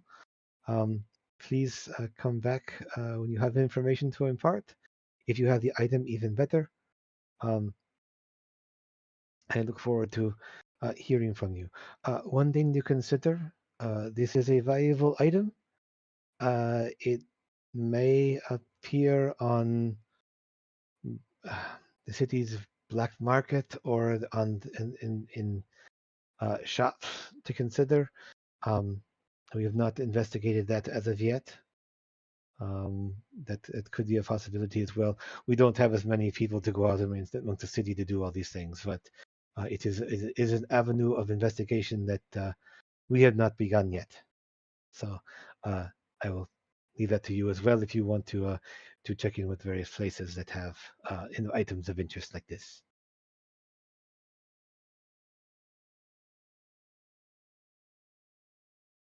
Thank you. And yeah, I will shake his hand and thank him for letting us see the body, and I will keep in mind to let you know anything that we get in the future. And then I go to walk away. okay. It is a very reluctant handshake. Not so much like ooh, kind of like okay, don't hurt me kind of thing. You are a warrior, they are a clerk. Right. And so it's one of those I things of, understand. and so it's like, Acts of kindness go very long way. Yes. His teeth aren't as shiny as yours, Sora. The scales The are very what? much shinier because her scales are Oh, yeah. silver. Yeah, she's very, very, very shiny. But my Yeah. teeth are still the bestest because I brushed. Yes. One thing real quick, I want to do a quick roll. Okay. They don't like when the DM starts rolling. Sure. Just see if That's when the fun starts. See if I get in trouble or not. That's all. well, essentially, give me an insight check, Sora.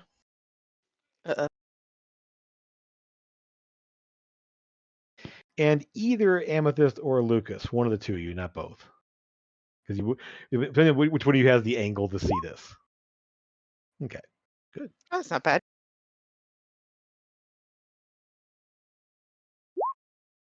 Okay. Is she the same person I saw at the museum?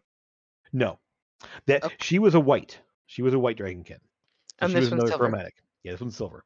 Both cold. Her scales, her hand is a bit cold to the touch, being also very much the cold variety of dragonkin. So there's sort of that reticent, like, and then there, as you shake, you both, there's sort of a pause as you speak, and there's sort of a kind of that like look, not so much a like accusation or anything like that, or it's sort of a pondering expression that comes on her face as just as you say your goodbyes and start to move away. I got him thinking, y'all. Thinking what? I don't know. Hopefully good things, because I did the goods in there. Can I detect thoughts? If you want to. Well, Sora says she's thinking, so now I want to know what she's thinking. Now, I will say this. One thing to watch out for here. What is the components of that? Because you're basically casting a spell in front of someone. Is there verbal somatic?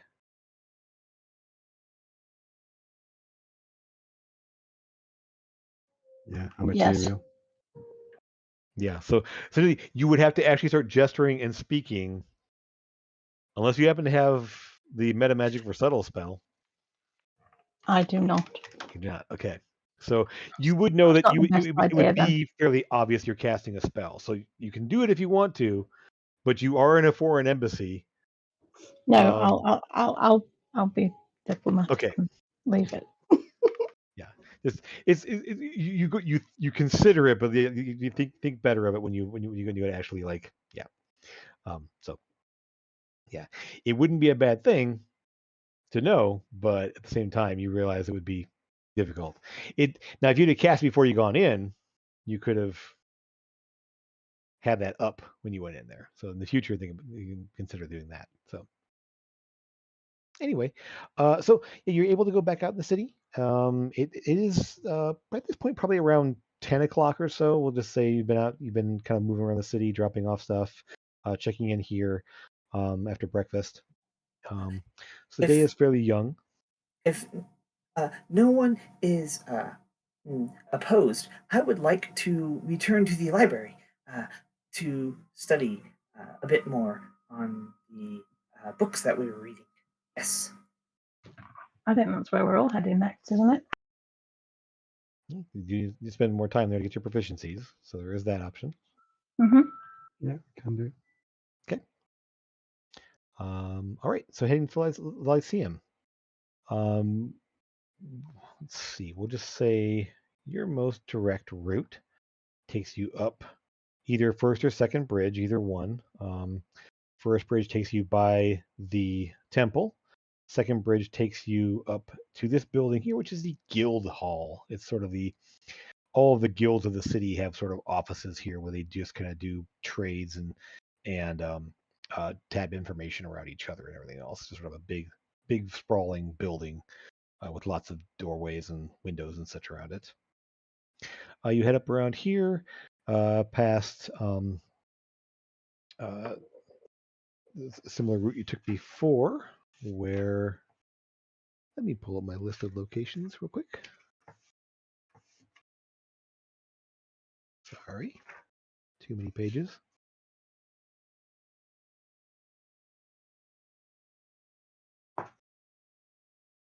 Oh.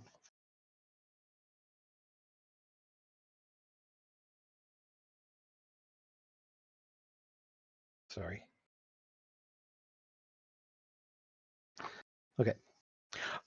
So yeah, so as you turn around the corner here, one of these buildings on the street by the Lyceum, they actually call it Lyceum Lane because it is the main structure there. You do pass the Eldritch Arena on the way over there. One thing actually, this building actually you didn't go that far up there. Nope. Nope, you didn't pass that way. Okay. So there were a couple of shops on the street here that you passed on the way. One being the Eldritch Arena, which seems to be some sort of a tavern slash, um, maybe a not sure exactly what's in there. It just says Eldritch Arena on the top of it there, with a sort of a wrought iron gate, some sort of a courtyard inside. The gates are currently closed though this time of day. You do pass a very small building, kind of tucked in between two things, called Dimensions Unlimited. And right around here, you see a shop called the Mystic Menagerie. Some sort of Ooh. you did pass that Ooh. before and take note of it. Yeah, I get a little excited about that. Then you and you see, as you come to the Lyceum itself there. At this time of day, let's see here. So you're actually walking sort of in the shadow of the Lyceum. And one thing you realize, like, the Lyceum acts almost like a sundial because it is the largest, like, tallest, pointiest building there. And so people will talk about buildings being in the shadow of the Lyceum. So the morning shadow or the evening shadow. And so the buildings right now over here are the morning shadow one because the sun rises in the east, sets in the west. So right now the Lyceum shadow is going in this direction. So these are all in the morning shadow, and the buildings over here are in the evening shadow. And so yeah, the Mystic Menagerie, it's sort of a strange looking shop there because it's more like the doorway is actually down, like you actually step down, take the stairs down under this building. And you see windows, like kind of like almost like the sort of that basement looking thing with the windows, you can kind of see in there, but you actually step down and it's down into the shop there. So it is there is a currently a closed sign on it as you walk by. Little flipping sign there. It says say close in the window. Will open at 1. Kind of be back at 1 kind of thing. What time is it now? At this point, it's about 10:30, 11 o'clock, almost 11 o'clock. Yeah, you'll basically get to the Lyceum about 11 o'clock. Okay. Upon entry there, again, you into that big open space, so that low, some sort of formless ambient sounds around you. They're very soothing and calming as you walk in. Kind of the whole building's almost like ASMR, but for more pleasant sounds instead of weird scratching noises and such. Just sort of a soft breeze kind of sounds, or just a low, almost like faint, like string chorus. It's just sort of hanging there in the air in places. As you state that you're there to go to the library, they usher you off to the elevator chamber. There is a flash of light, and the doors open, and you are in the same doors open up, and you have the library in front of you. Stacks of books, all in the same place there. People walking around. Not quite as many this time of the morning there, but there are still a good half dozen people kind of walking around among the stacks there, floating stacks of books with them. You see the amulets floating in the air, indicating where the invisible attendants are, that follow the people around carrying stuff for them. So we're freaking out and poking people that are invisible. Yep. So, sorry, you remember? Yeah, you remember the kind of trying to reach through things and nothing. The only thing that you really touched were the amulet itself and the hands that appear to hold things. Other than that, these floating things are there. The same librarian is there to greet you at this time of day. That would be, sorry. Oh my gosh, my notes are all over the place right now. One sec. We tried the World Handle. Alma Degora. Alma Degora is her name, and Alma is there. The same elderly gnomish woman there. This time her hair is sort of in this big like pile up on her head there with these little strange jeweled sticks in various orientations, almost like a kerplunk game. There's like about six of them all in different angles there, holding her hair up in this giant little, not quite a beehive, just more this kind of this little like little messy tower on top of her head. Big glasses and oh, you're back. Oh, it's so good to see you again. Are you here for studying, or do you have anything else you need to deal with? Study. Very Or good. study. You know how to access the attendants if you need them. The tables and chairs are for you to sit down and do whatever you need to do. If you need direction, one of the assistants can help you. Other than that, feel free to take all the time you need. I'm Thank you gonna very ask much. her if she knows anything about that bronze dragon statue or information in a book someplace that I could read. Artifacts of Drakol. If it's an ancient one, we might know something, but that would be in the section on foreign affairs or mystical items. One of those two there. And she calls over one of the little assistant people there, and just kind of tells them what you're looking for and specifically, and they'll walk you over in that direction if you want. Yeah, I think I'll start with foreign affairs. Okay. That And means so I'll be stopping the language training to go sure. learn about that. Okay. And do you want this to be a history proficiency, or do you want it to just general information? I can be a history proficiency. I'm trained in it. You already trained? Okay, good. Okay, in that case, go ahead and give me so for your time while you're here doing this, go ahead and give me a history proficiency check or a history check with advantage. Nice. Okay. So So we'll come back to what you find out in just a minute here. Is everyone else doing here? I think I'm gonna ask Finishing. it. Sorry, I'm gonna ask her if anything came of that suspicious person. I'm gonna look yesterday. for any books, some blueprints or anything like that, and just kind of jot them down in my notebook. okay, see what just a general blueprints as a building blueprints or schematics of items. Which one are you thinking there? Items. Items, okay. And so essentially, yeah. So the section on general artifice. They'll have sort of just sort of general like basic uh, hmm, sort of basic design principles of different types of items and everything else. Right. And Eldon, you were saying what? I'm finishing up my religion. Cool. Okay. First, So you can comparative religions and everything else with that, and theology and theoretical mythology and everything else. Okay. And Amethyst, how about you? In my investigation. Cool. Okay. So yeah, so sort of half Sherlock Holmes, half criminology and investigation principles and such. Okay. Cool. Sherlock Holmes, who's he? Yeah. Yeah. Some fictional like investigator person who's famous all over the place. Batman? Batman? Kind of. And so Lucas, so Alma, oh, the person, it's strange you should ask about that. We did look into it there, and the young man actually did have credentials to check out books temporarily. They were able to, it was misunderstanding, of course.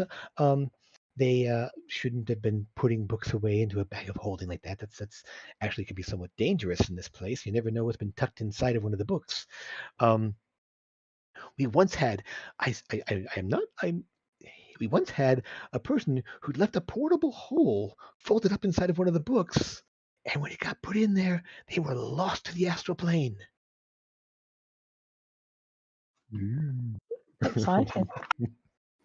I don't know. Sounds like a Tuesday for us. And it dawns on you, you need to be careful. Yeah, because we have a bag of holding. Yes, you do. Out of character, we just made a Buffy reference, accidentally right there. Mm-hmm. Which one? Because only because I said Dawn's in trouble must be Tuesday. must He be said Tuesday. Tuesday. And You followed immediately it up with I it know it was dawned on on you. purpose Yeah. because it dawned on you. I'm like, no, I was right fucking there way, with he you, did that on Owen. purpose. Wow. He didn't know. Okay. That was just a coincidence. You could tell, but still, it was fucking funny. I needed to point it out. Wow, nice. I know, Okay. right? Yeah, that was funny. I I'm was glad just Bernie right caught there it. with I'm you. glad Bernie Yeah. caught it too. That's why I wanted to say something. But anyway, that's awesome. I wouldn't have said it, but I did catch it. So yeah, she does seem to say that he had the credentials to be able to do that, to be able to borrow books there. But he, the next time we see him, we'll make sure we give him a talking to about putting books into a bag of holding like that. Again, it can be very dangerous. I'll ask her. I'm looking for some information on a mage called Invarnak. Let me just see if she recognizes the name herself off the top of her head.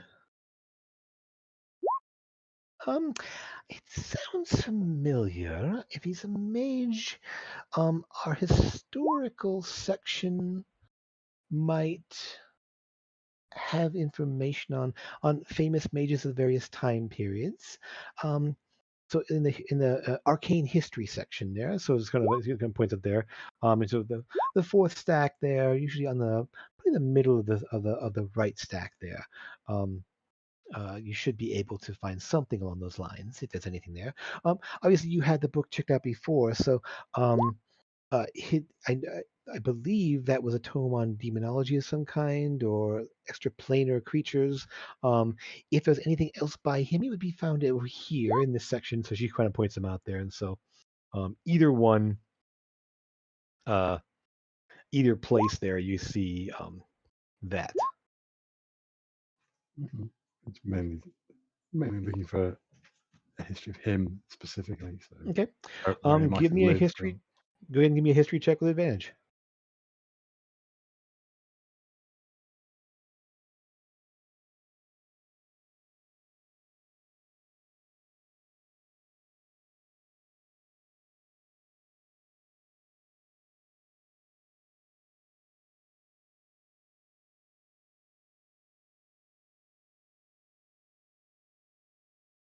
there.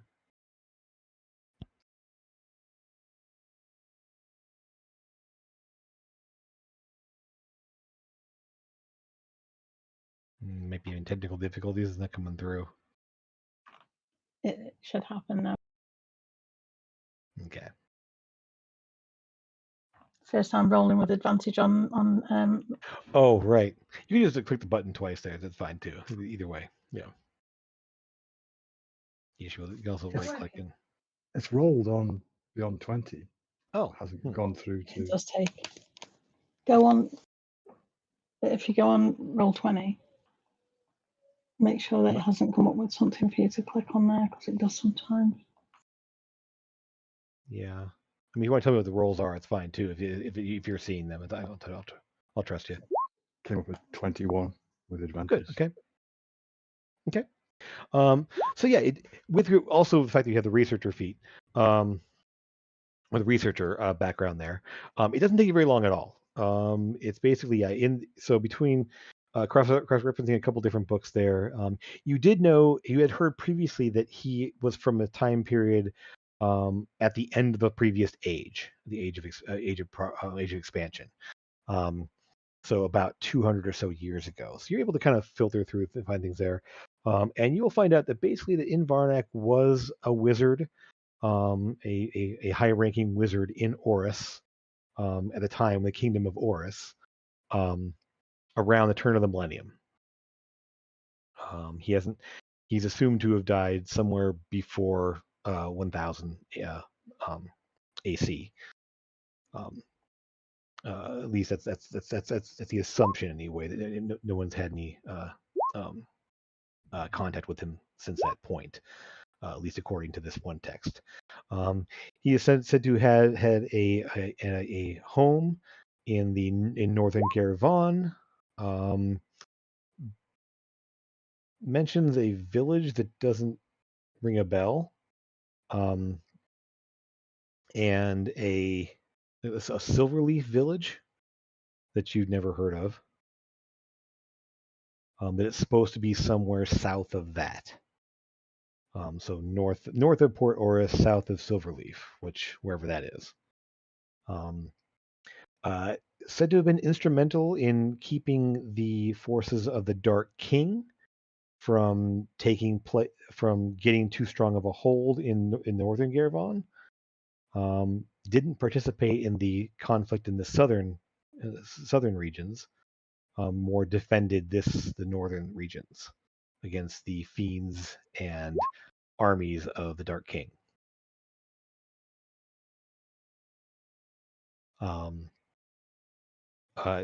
As before, said to have very, very much into conjurations and summonings.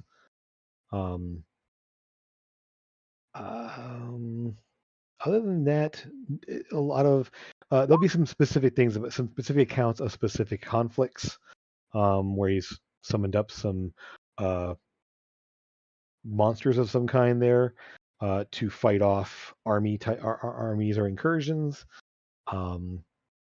and work to defend the northern areas.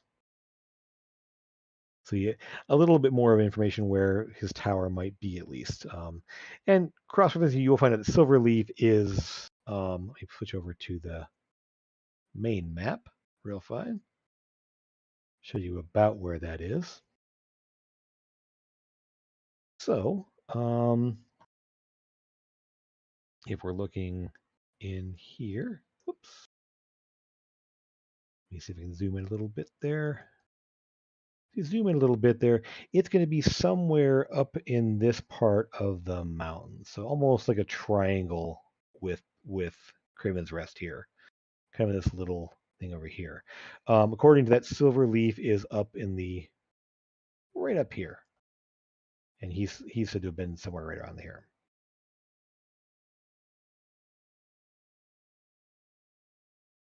He's going to put a dot. I'll put a dot there for you.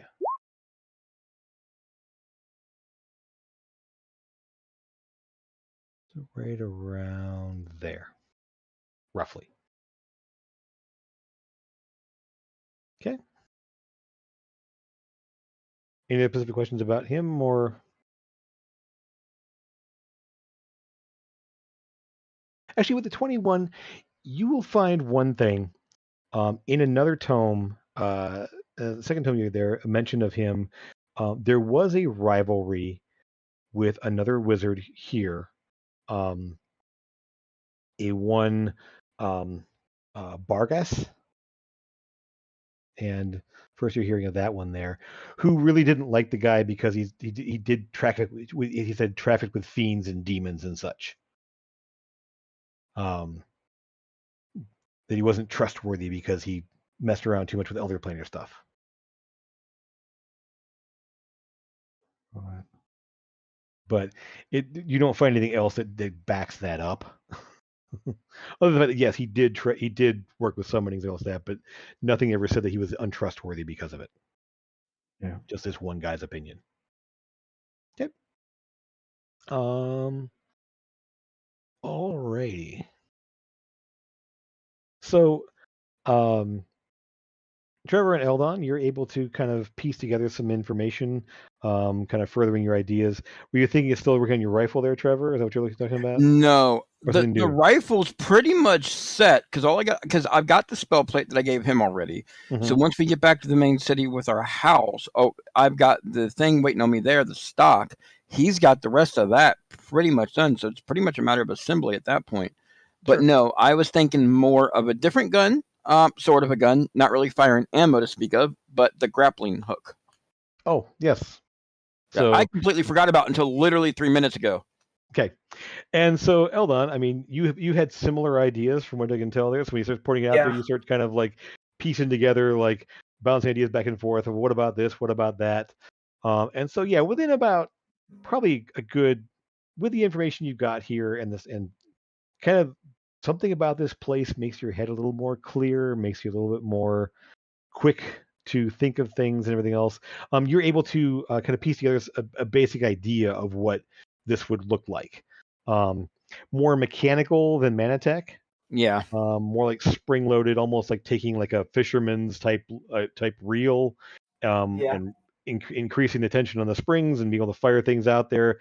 What sort of test wire to use, and so you start like between the two of you, you can basically put together an idea of how to put something like that together. Yep. Cool. At least Yeah. for design schematics, you start getting an idea of how to pull something like that off. Hold on one Sweet. second. Yeah. And let's see, coming back around to Sora, the items you're looking into, you will find in Drakal one thing that you'll find is that it is very much there are a lot of magically active people within Drakal, as the tomes are talking about. Enchanter types.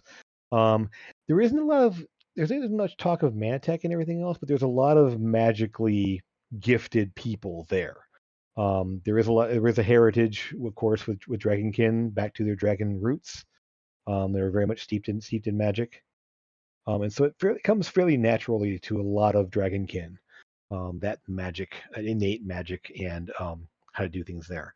And so, as far as anyone can tell, there the citizens of Drakal, the wizards and such, sorcerer type people, have been working on creating magical items for a long, long time.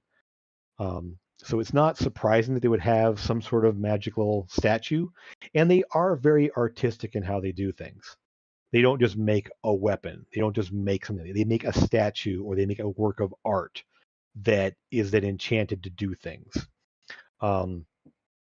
So it's not really a militaristic type of society so much as they go form and function in a lot of what they do.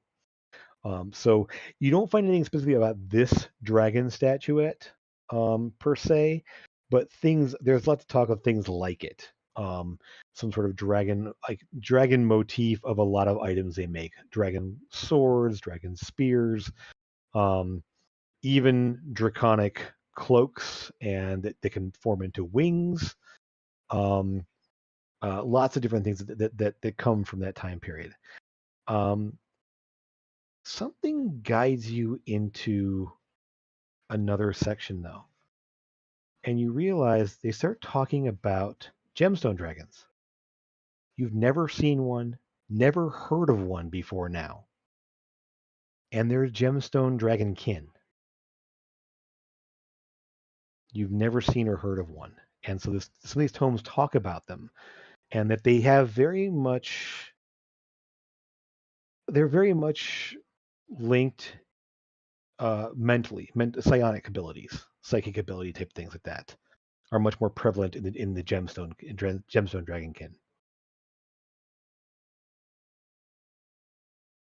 And something that you kind of flipping through there, and you just see a passage there that the gemstone dragonkin have dwindled over the centuries. And you're not sure when this book was sort of almost like a tree stuck in. There's no copyright in it. There's nothing else like that. It's just sort of a general thing like that, and it just sort of, you feel this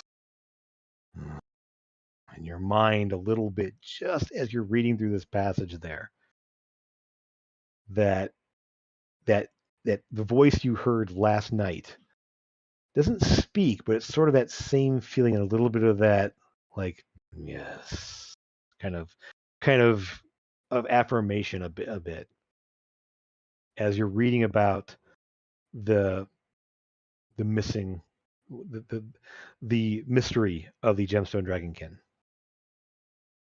So I will find somebody who could see about getting me some more information specifically on the gemstone dragon. Okay.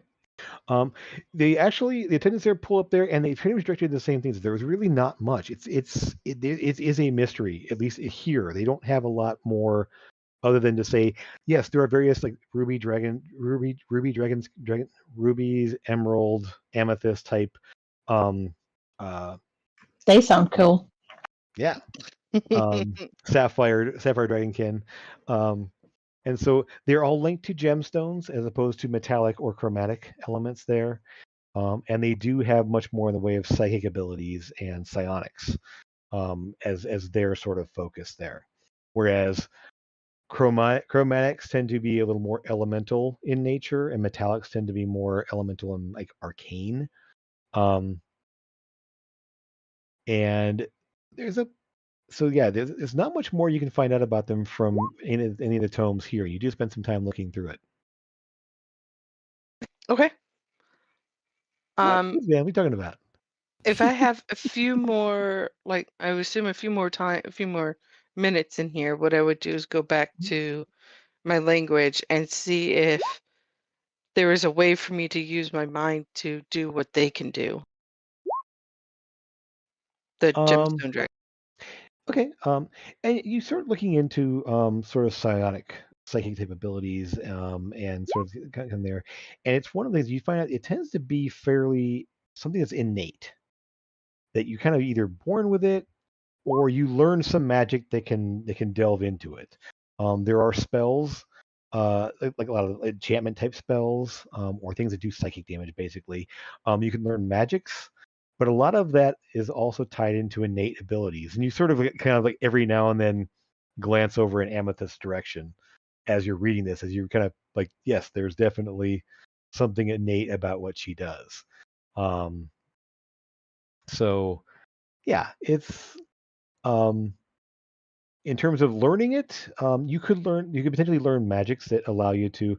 You have seen Lucas do dissonant whispers and psychic type damage. You've seen that happen. Right. So there are magic and spells that relate to that.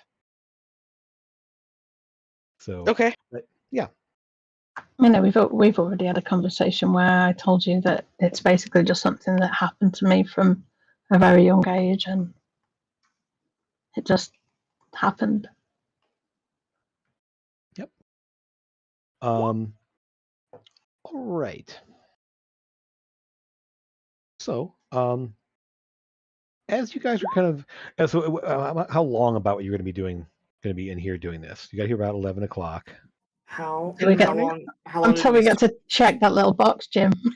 Right. Yeah. How long Okay. were we in here last time? I think you were 4 hours before. Okay. So we Okay. did 12. Yep. So, I mean, you could come back in the morning and do a little more in the morning tomorrow if you wanted to. I mean, it's kind of up to you. But what you want to do with the rest of your day? You want to spend Do the you want day to do here? a You full can. 8, or do you want to do 4 and then another 4 tomorrow morning? yeah, we could use kind of like the evening time to go to the spot where the stuff was stolen and look into that. Yeah. You know. Mm-hmm. Yeah, Okay. sounds good. All right. So you gathered a lot of information. You made a lot of progress on your skills there. You're definitely getting further along with your proficiencies. So yeah, I think yeah, you feel pretty good after spending a good another 4 plus hours here. So yeah, we'll go ahead and head out of the Lyceum. And where were you going to head next? What To the time of day is it? scene. Yeah. At this point, it'd be probably around 5 o'clock. We So need to dinner, go to dinner the time. Yeah. Get To our the money s- Okay. Oh, All right. yeah. We should go and get Yep. our money. You Sure. said about 5 o'clock. Oh Yep. yeah. So it's Good. about that time. Yep. Yeah, let's So do that. okay. So you head over to the you head over to Beaudelet's there. It's about 20 minute walk total to get over there. And when you get there, his shop his shop isn't he doesn't have the open sign there, but if you just knock there, he opens it within a few seconds. He opens it up there. I Lets you thought guys you were in. going to say you've done a runner then. I was going to go mental. No, pool of blood. He's dead. Sorry. No. Um, yeah, essentially, yeah, he's there. So happy to see you. I'm gonna put you back on the map here real quick, rather than the city map.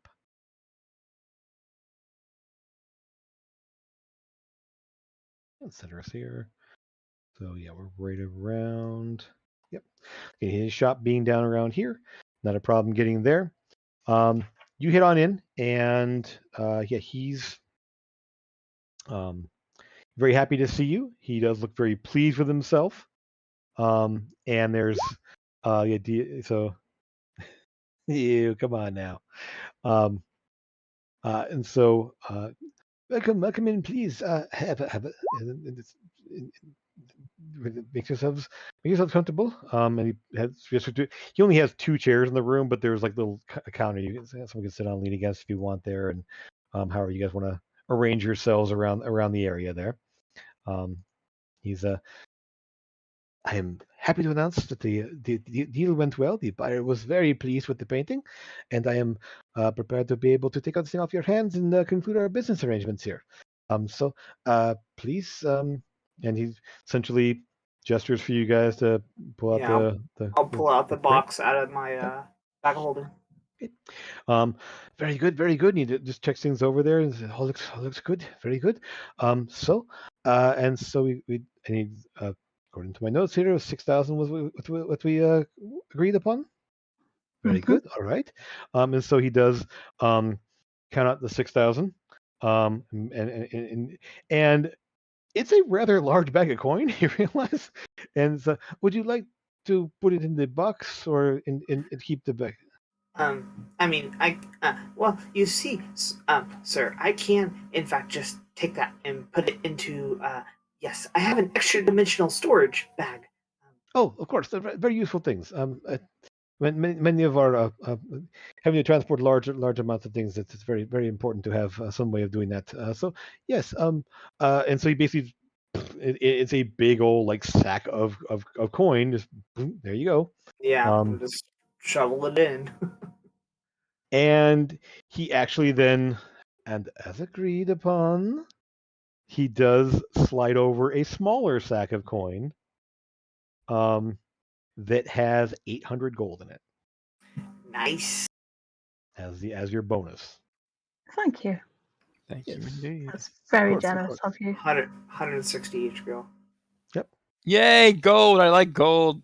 Yep. I'm so almost you at 1,000. No, I'm not. Oh God, I can't do math. Jesus. guys- No. quite that much yet. I am at 645 Very gold. nice. Very nice. Good. So I will say this. I thank you for doing business here, of course.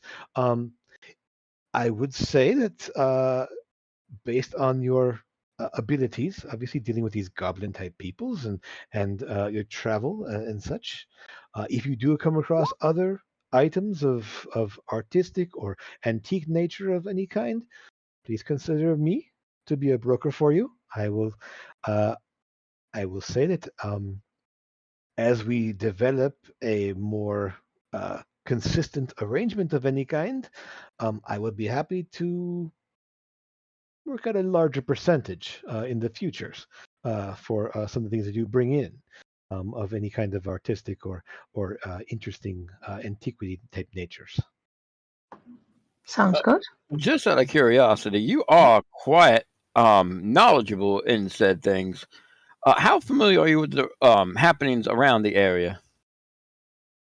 I know a bit. I mean, in terms of the art world and such, and collectibles and antiquities of some kind. Is there anything in particular you're inquiring about? There is. Looking for someone in particular. Do you know of? Have you heard of what we dealt with recently in the mansion or at the inn? I'm sorry.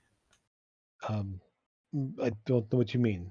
I'll tell them the details about the whodunit mystery episode. That sounds terrible. No, I don't know anything of that kind of nature. I mean, and I'll give him a general description of the older woman that dealt with the magic, the early, the one we tried to track down that escaped. And seeing if he had any information on her at all. You mean Shade? Yes. Not a clue. I mean, I'll just hold up my little magical tinkering in is like an exact photo of her. I never seen that person. I mean, she and what you have sort of a blurry sort of actually the only person that saw her true face because she was invisible and highlighted with oh yeah, that's right. She was highlighted with fairy fire, so you saw her shape. The only person that saw her face was Ella never saw her. Yeah, Ella never saw her. I saw Didn't her. I see her when I was holding her, or was it just the back of her head? Well, at that point, you were holding her, but she was covered in fairy fire. She hadn't acted, so you would have saw her because she would have appeared. Her invisibility would have worn off when she used her cloak. So at that point, so you would have seen a flash there of her before she disappeared. So briefly, you would have seen pale skin, white hair, white eyes. That's right. That's how you described it. Yeah. Yeah, yep. I forgot honestly that only Amethyst was one that actually really. Yeah, and saw briefly when she poofed away. Yep. And actually, Amethyst saw her change. Saw the actual it's the surprising change there. Yep.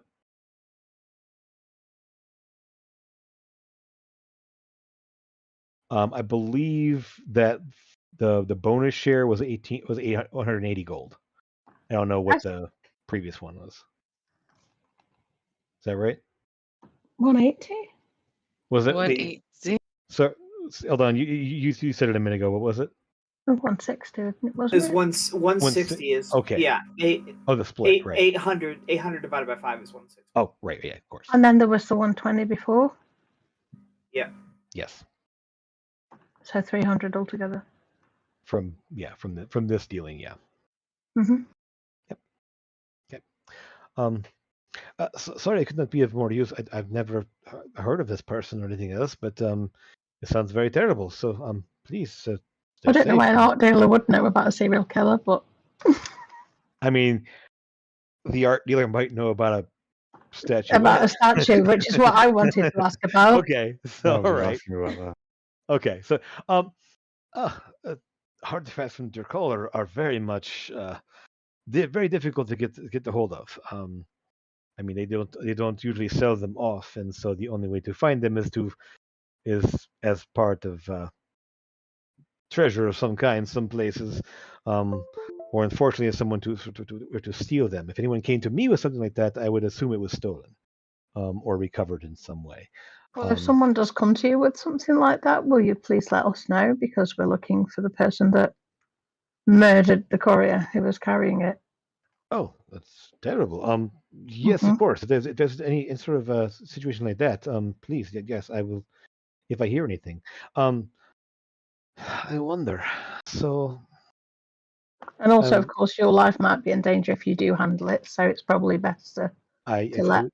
One of the reasons I don't handle stolen goods is because of that. They tend to get very messy in terms of one's safety. It's a So good plan. yes. I try to make sure all of my dealings are very much above board, as they say.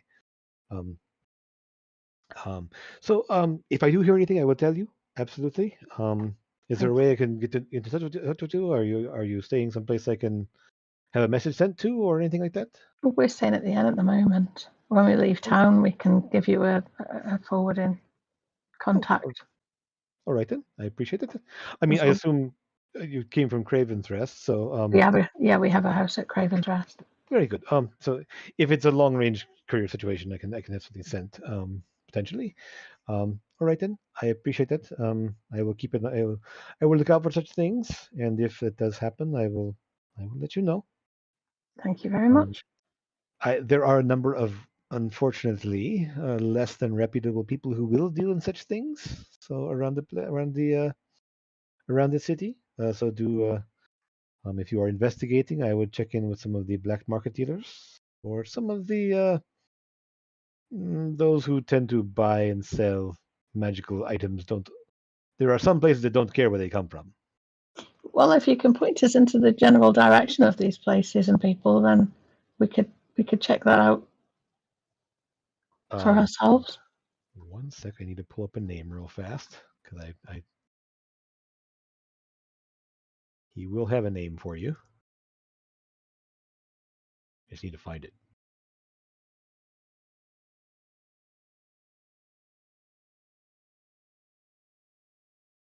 All right then.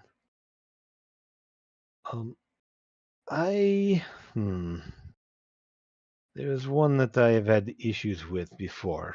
He owned the shop on the morning shadow of the Lyceum, an underground type store. They sell all sorts of strange things there, and I don't like him very much. He's a very shady person. I'm not sure if you've seen it before, but the Mystic Menagerie. One Brecon runs the business there. Okay. He's a rather unsavory type person, and I would not trust him to hold a rope if I was dangling from a cliff or even a short ditch.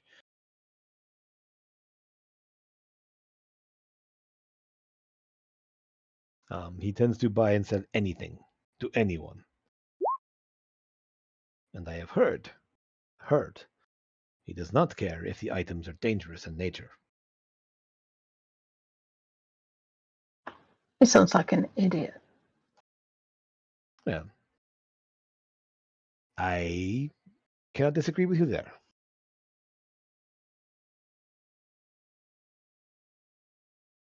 Is there anything else then? I think that's everything for now. But do let us know if you do hear anything. Of course. And you stay safe. And again, keep me in mind if you have anything you need. And I will contact you if I find out anything at all. Thank you. You take care. Yes. You too. And he bids you farewell.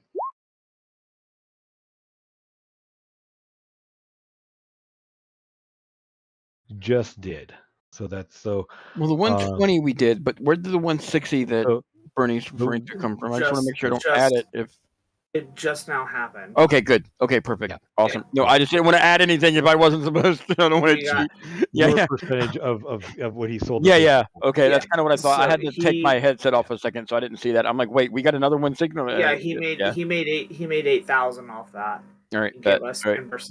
Meat. Okay, so I'm going to add that. I am. That was the 400 plus the 200 bonus that we got, and that was split.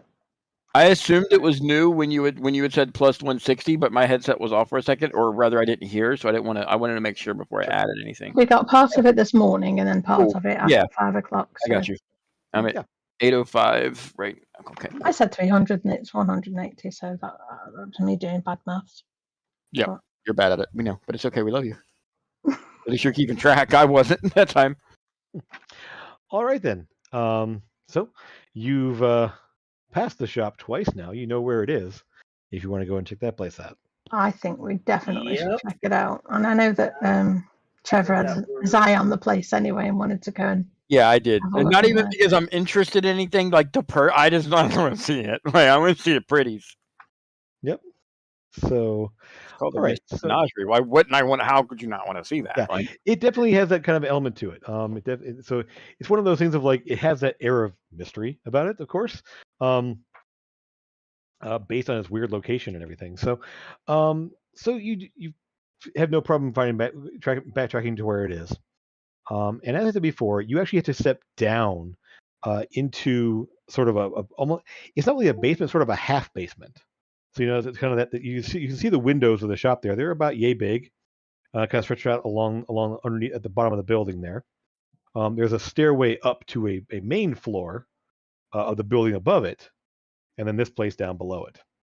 And so when you get inside, you open the door, and this time there's no close sign on it. It just says there's no sign in it at all. And you open it up there, and there's a chime that goes off, sort of a weird little warbling, kind of odd, almost like a weird bird call of some kind. You're like, what's Is that that? Trevor talking again? As we're walking in, my hawk will fly down and rest on my shoulder as Okay. we're walking in. All right. Okay. So, anything else? Anything else you want to do before you walk in there? yeah, can I cast Amnesia on Amethyst? I'm going to do an inspiring speech. Got her. I'm not doing an inspiring speech just to go shopping. We're not going shopping. You never know what can happen in the Mystic Menagerie. This might be the guy that murdered the courier. That's what we're investigating. He's a dodgy guy that buys and sells art and He things. could also I just guess what happens be when you say selling dodgy. it, and it was like some street rats who decided to kill the dude and take the big magical thing to sell it to this guy to get money. Could be. Yeah. Yep. All right. Let me pull up. But if he's got it, he might not want to give it back. Okay. We might need to take So- it. You walk into a place, and the second you walk in, when you open the door, there's actually a railing in front of you and a set of stairs down either side there as it goes down even further. The ceiling from the ground level to the top of there is about 15 feet tall. So it's a 15-foot ceiling as you walk down into this, and you look out, and there's just rows and tables and just cabinets and shelves of all kinds of weirdness. You just look out and go, it's like you're walking into a thrift store of weird knickknacks, tchotchkes, and oddball things. But there's some weird stuff in here. Like for one thing, the one thing that draws your attention almost immediately is on the right side on the wall, there is a sword. Looks like it's made out of some sort of black, shiny obsidian, maybe. Oh, That is 12 and a half feet tall. I want it. It is almost to the ceiling. It is like a chunk of obsidian in the shape of a sword just up against the wall, and there's some sort of like metal brackets holding it in place there, and it's at least 12 feet tall. It's only a couple feet from the top of there, and you can just see that up against the wall on the one side. There's weird like stuffed animal heads in some things. There's some strange looking creatures. Amethyst, you recognize a couple of them are from some of the herd type creatures like gazelles and antelopes, that kind of thing from the Everwind Plains that roam the plains there. There's some sort of strange yeah there's some sort of strange twisted like creature, like humanoid looking creature about 9 feet tall with these long spindly fingers and kind of hunched over and this scraggly looking there. There's just sort of like and you can't tell if it's a statue or if it's if something that's stuffed or just a really well made like carving of some kind. It's hard to tell from here. It's over on the left side there. Kind of tucked into the back left is a large desk with all sorts of little drawers and everything else, and a person sitting behind it at a chair behind the desk there. And you see a dark-haired woman. Can't tell from here much more than that. She's definitely wearing spectacles and looking down at a book. She just sort of glances up at you as you walk in, and then just kind of goes back to her reading. Can as we're walking in, can Mhm. Eldon pull out his little detect magic little doohickey, spin that up, and then activate that? You get a migraine. Oh, there's so much magic. Well, there isn't any majorly strong magic. It's just a lot of little things. There is just a Okay. ton of stuff in here, and it's like one of the things. Like it's kind of like it's almost like you took like a truck full of Christmas lights and turned them on, and a bunch of them are blinking and everything else. That just like, oh god, it's like nothing is like overly powerful by itself. The sword is definitely not magical. Trevor falls But down and has a seizure. I'm sorry. I will tell you, it would be horrible if you had detect magic in a place like this. It almost feels he's kind of like, oh god, and just kind of like It's have to kind hurting. of shut Yeah. off. Yeah. Oh yeah. Okay. And nothing is like blindingly strong magic, but it's just a lot of it, and it's sort of Okay. overwhelming at first. You could like focus on a specific thing, but yeah, you have to kind of like squint at it for a minute there. Yeah. And I'll over the next and 3 or 4 minutes, I like calm down and like still sure. maintain it, but I'm like taking little bits and pieces, like concentrating. You both you, Amethyst and Lucas there, as you kind of see him kind of wince and look over there, and you actually look back, you actually see the woman behind the counter is just kind of looking up and just kind of shakes her head and goes back to doing her reading. Just sort of like, oh, another one did the dumb thing.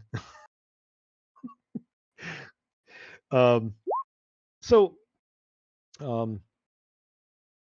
as you move inside, and said there is a lot of things here. I mean, a lot of things are like little statuettes, little like tchotchke type things. There's like little figurines. There's a section of what look like little like clocks, almost like little timepieces of varying sizes and stuff like that. Some are moving, some are not. Some seem to be telling the correct time, some do not. It's hard to tell exactly.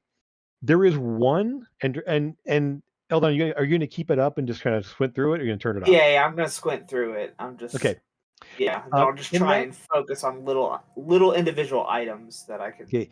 In that case, among the timepieces in this cabinet there is one that catches your eye, and it's a black. It's only one of those little like mantle clocks, about yay big. It is not keeping time, but it is magic. And it's definitely divination magic.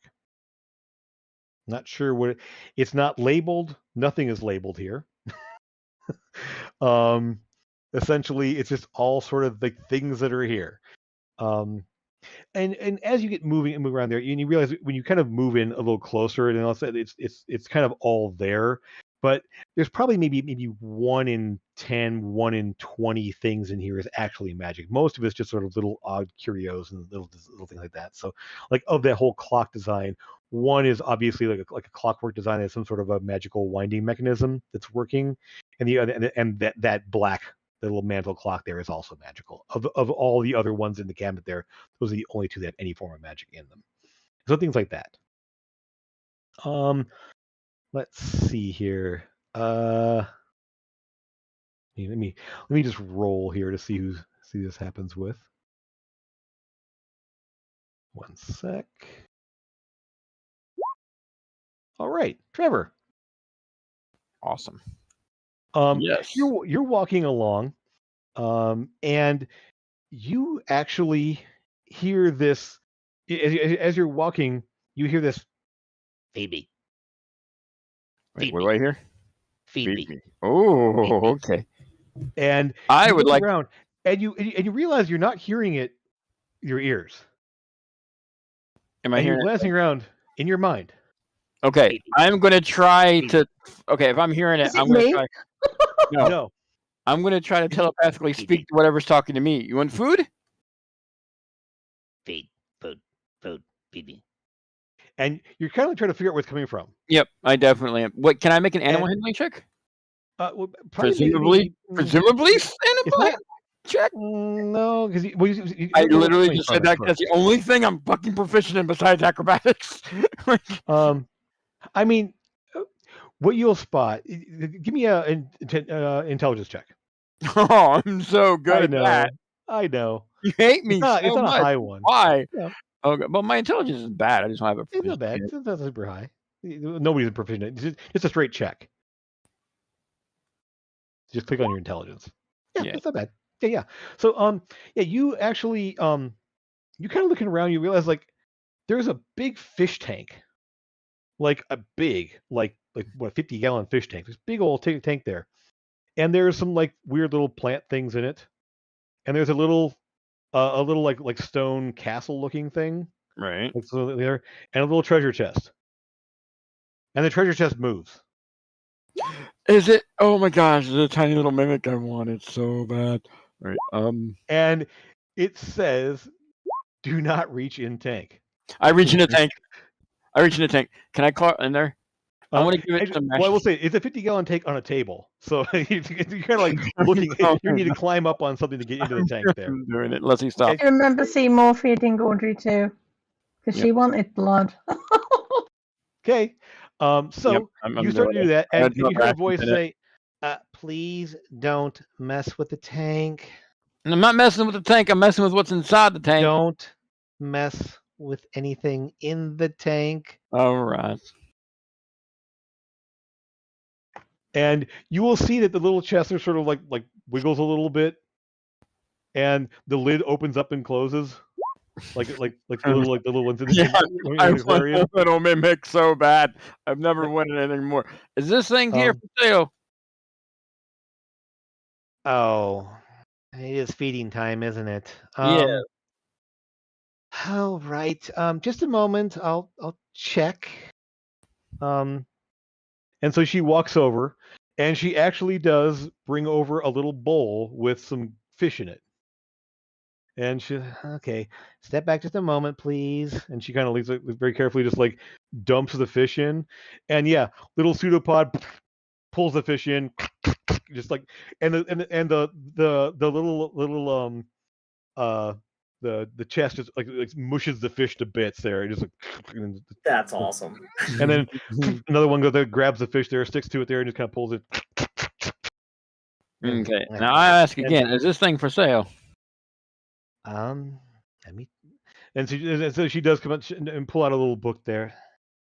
Yes, it is. Oh, I've never wanted anything more. why he did this, I don't know, but yes, it is. As always. And she actually does, at this point she points to a sign, a large sign now you see kind of above the desk there. Mystic Menagerie is not responsible for any injury done to you or anyone else based on items that you buy or receive from this establishment. It is 400 gold. It will eat just about anything. It does not have to be in water. It just doesn't care if it is or not. And you see now she's walked over here, and she's just dressed. Okay, imagine a goth Velma Okay. from Scooby-Doo. Yeah. The glasses, the short black haircut there.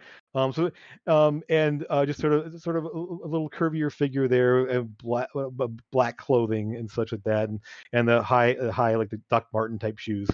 And she's just sort of like bored, and yes, it is. It is for sale. Since it just got fed, it should be okay for a while. But don't let it get hungry, because it will be a little pain in the ass. And And roughly think how there's- big is this thing? It's about yay big, about the size of a large treasure chest you put in a fish tank. Okay. How big is it gonna get?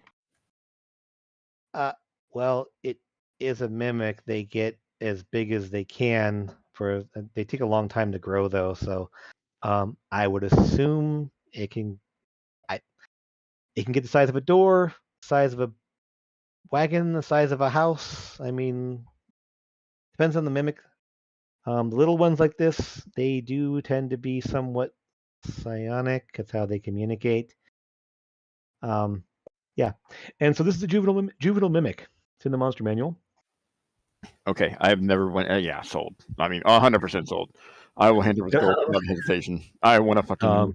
I'm so happy. It's Eldon will walk over, like rubbing his temples, squinting. Excuse me. How much is the clock? And what is the clock? Over in the yes. Oh, that the black one, right? Yes. It's called the Doom Clock. The Doom Clock. Oh, that sounds promising. It only starts counting down when something bad's going to happen. So effectively, it's always at midnight until something bad is going to happen. Then it counts down. When it hits, when it chimes, something bad will happen. I don't know what. The last time it counted down in here, somebody knocked something over and a whole bunch of stuff got broken, and something got loose. And but it was rather unfortunate. But yes, it could be something very bad. It could be something minorly bad. It's called the Doom Clock. Does it That is- sing the Doom song? But no, I'm sorry. I'm I'm gonna sing the Doom song now. Yeah, I was gonna say I totally meant in Bitter Zim. That's the chime it makes. And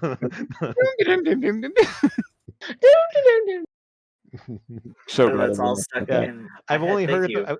I've only heard it the one time. It's really annoying, and Yep. it was rather awful. It took us a week to clean everything up, and it was bad. Right. So, why he has even for sale, I don't know, but I guess it's if somebody wants it. That is 1,000 gold. It is a divining object. I don't know why someone would want to pay that much for it, but I don't set the prices. Brecken does. How interesting. Speaking of Mr. Brecken, would he happen to be here? No, he's never really here. I'm here. So, he said he had a delivery to make this evening and was going to go get dinner first and run some other errands. And of course, left me here by myself to do all of this, even though I've got classes and I've got things to study. And sorry. Anyway, so he's not here at the moment. I don't know if he'll be back this evening or not. We usually close up around between 6 and 8, depending on when I have to go, if he's not here. So, but you can usually catch him at some point in the day. He comes and goes. I can leave a message that someone's looking for him. He does tend to follow up on things if there's a buyer or somebody wants to sell something or something of interest of any kind. And, speaking of something of interest, would a small bronze statue of a dragon have come in the last 24 hours ish? And she looks at you. No, nothing like that come in here that I'm aware of. But Insight check? you don't need one. Okay. She's definitely no. I don't think that's coming here. Dragon type statues tend to be a fairly popular item. So I haven't seen anything come through inventory wise. Brecken might. But again, I haven't seen it there. And she sort of looks there. This was stolen, wasn't it? Not just stolen. You see, a individual was murdered in an alley on the other side of town, and we are attempting to return the statue to its rightful owners. And as you speak, there's a tick, tick, tick as you glance over, and the doom clock starts ticking. Oh no! Oh Good no! Not right job, now. I'm not man. ready. I I'm gonna wasn't sing the ready. theme song now. And she just looks over and goes, Oh, shit. Great. I pull out my gun immediately. I mean, Well, that means something's gonna happen in 12 hours. Oh, so not right now. it's specific. And actually, I amend that. She does actually say something's going to happen in 13 hours. And you look over, and there's actually 13 on the clock there when it Make a down. labyrinth reverence without realizing Like it. That's David fine. Bowie's land. Yep, absolutely. So I Yep. was like, no, Doom Clock's not going to have 12 hours on it. They have 13 hours on it. So, He's there in my castle. Sora, that sword is well over double your height. Well, actually, no, you're over 6 feet. It's looking up at there. There's actually a stone like basin that the point is sitting in. It has some like padding and stuff in it there, and there's a metal bracket around one side and a metal bracket around on the hilt there, and there actually is a inscription on this, and this simply says Fire Giant Sword. So is this like I couldn't carry it and use it type sword? Oh, no He's way. 12 foot tall. Yeah, It's twice like, as tall as you are. twice How as are tall you gonna as carry you are, it? and it's What's solid. your Why, strength? man? And at this point, if you look at it there, it is very well etched and chipped away, and it's obsidian, solid obsidian. The Yeah, that whole wouldn't blade. even be a practical sword for you to use. It would shatter if it's actually obsidian. Obsidian's supposed to be one of the strongest metals there Yeah, is. depending. I mean, No, there obsidian were- breaks it's upon volcanic glass. Native Americans used it because it caused shrapnel whenever it hit on impact with arrowheads because it did break off so easily and it would kill everybody. So absolutely, no, it's definitely meant to break. Now, It's a decorative sword at best. well, At least what I so was anyway. yeah, unless there's something else to it, who knows? It didn't radiate as magic that you could see. It doesn't mean that in the I hands couldn't of tell it. someone, like in the hands of someone like a fire giant, could essentially enhance it in some way. Yes, fire giants do exist in this world. Goody. Yay. So, and it's one of the things like you've heard of. I mean, actually, Trevor, you've probably seen a hill giant. Yeah, you've told me I have before. That's why I was. And you might have at least seen or heard of stone giants. Because they are in the south as well. They don't tend to range up as far north as the hill giants do. Yeah. I'd like to walk up to Emo, Velma. Mhm. So, out of curiosity, do you have any other specific items of magic other than the obvious new pet that we have picked up for the group? And I do not believe I have enough funds for that clock. It is a bit out of my price range. I don't know why I don't know why you'd want it, honestly. It's not helpful. Yeah, I mean, something's going to happen. We don't know what. You could get mugged. I don't know. It could be, or a meteor could drop from the sky and smash the building. We have no clue how bad. It's called the Doom Clock, but we don't know what is going to happen. And if we were carrying it, we'd probably just continue to be counting down to the next bad thing that's going to happen.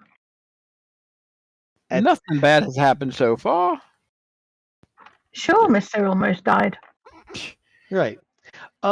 There are a number of small things around the shop that are somewhat interesting. And I mean, if feel free to look around. If you have any questions, I I don't know what kind of things you're looking for in particular.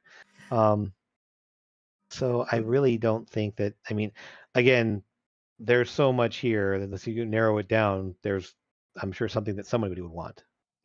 Yeah, could I just roll an investigation check and see if Sure. I find anything? Yeah, same. I don't want to help with Yeah. that necessarily, but I want to see if there's anything that would appeal to me. I know I've already spent the money. If you but want to yeah. hunt around for something interesting, Yeah. go ahead and roll for an investigation just to see. Oh, nice. Okay.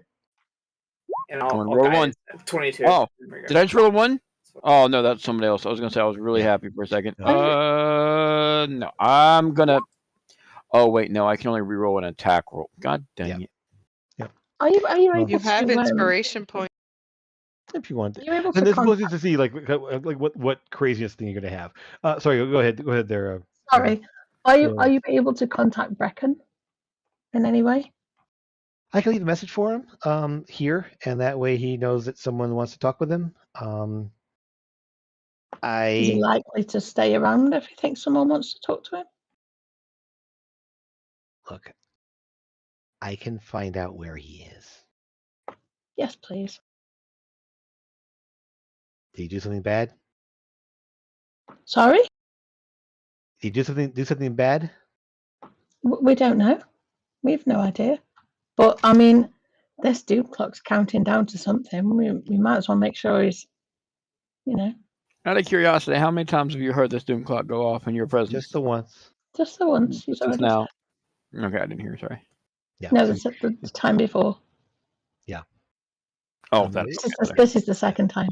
gotcha. Yeah. Okay. I can find out where he is. That would be great. All right. Feel free to look around. I need to go check in this. There's a little scrying I have to do. So Okay. We don't know that he's done something bad. We just like, the process of elimination to he's make done sure. something bad. I'm sure of it. Okay. And Does he often do things that are bad? give me a persuasion check.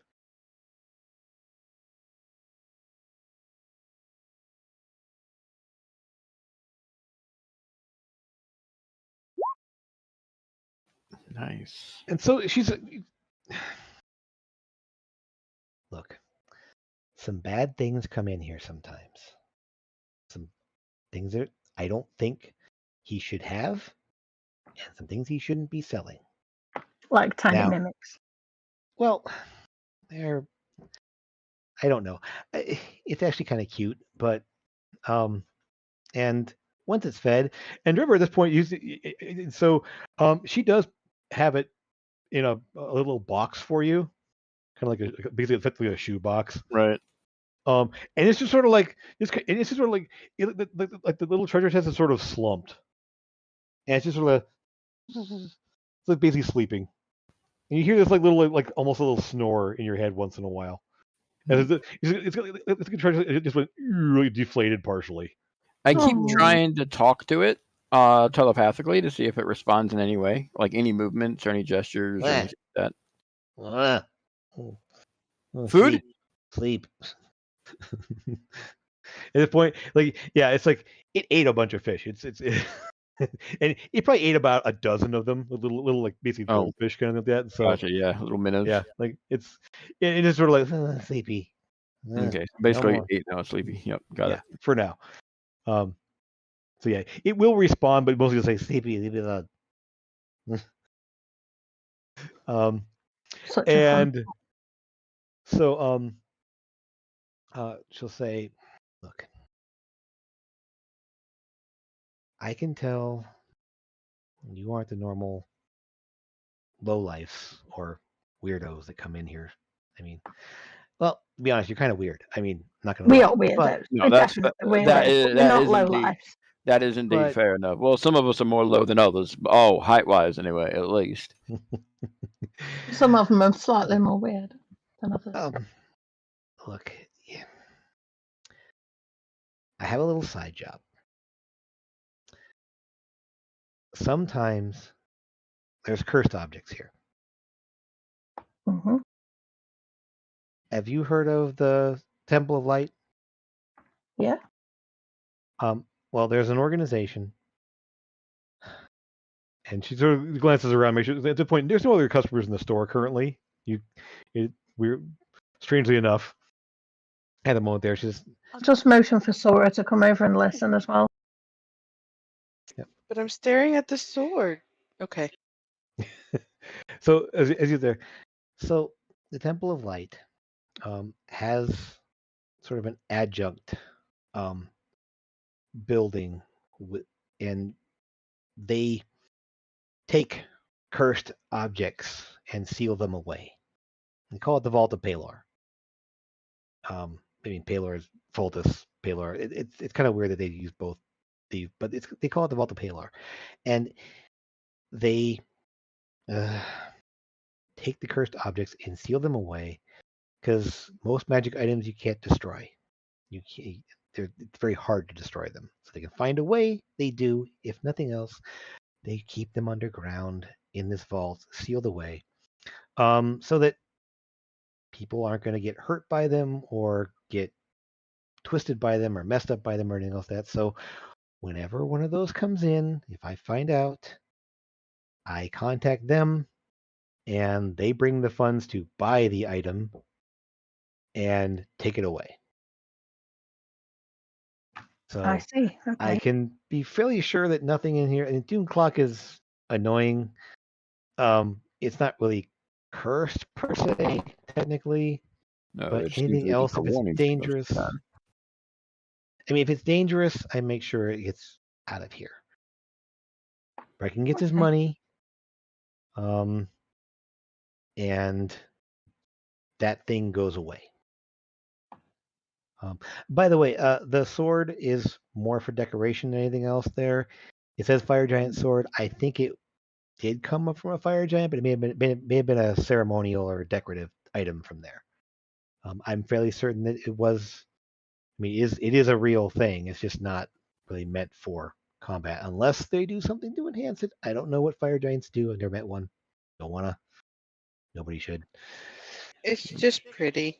I've met It's and very even dealt nice. with a giant or two. Not necessarily a fire giant, but I have dealt with a few. You said that's obsidian, right? Not like onyx or something similar to it. As far as I can tell, it's obsidian. The way it's chipped and everything else, it's probably obsidian. All right, fair enough. I said costume, ceremonial, decorative sword. Just out of curiosity, just out of curiosity, how much would that be? No one's ever. I mean, let me see if he actually has a price on it. And he pulls out a book there and starts flipping through it. It's sort of a.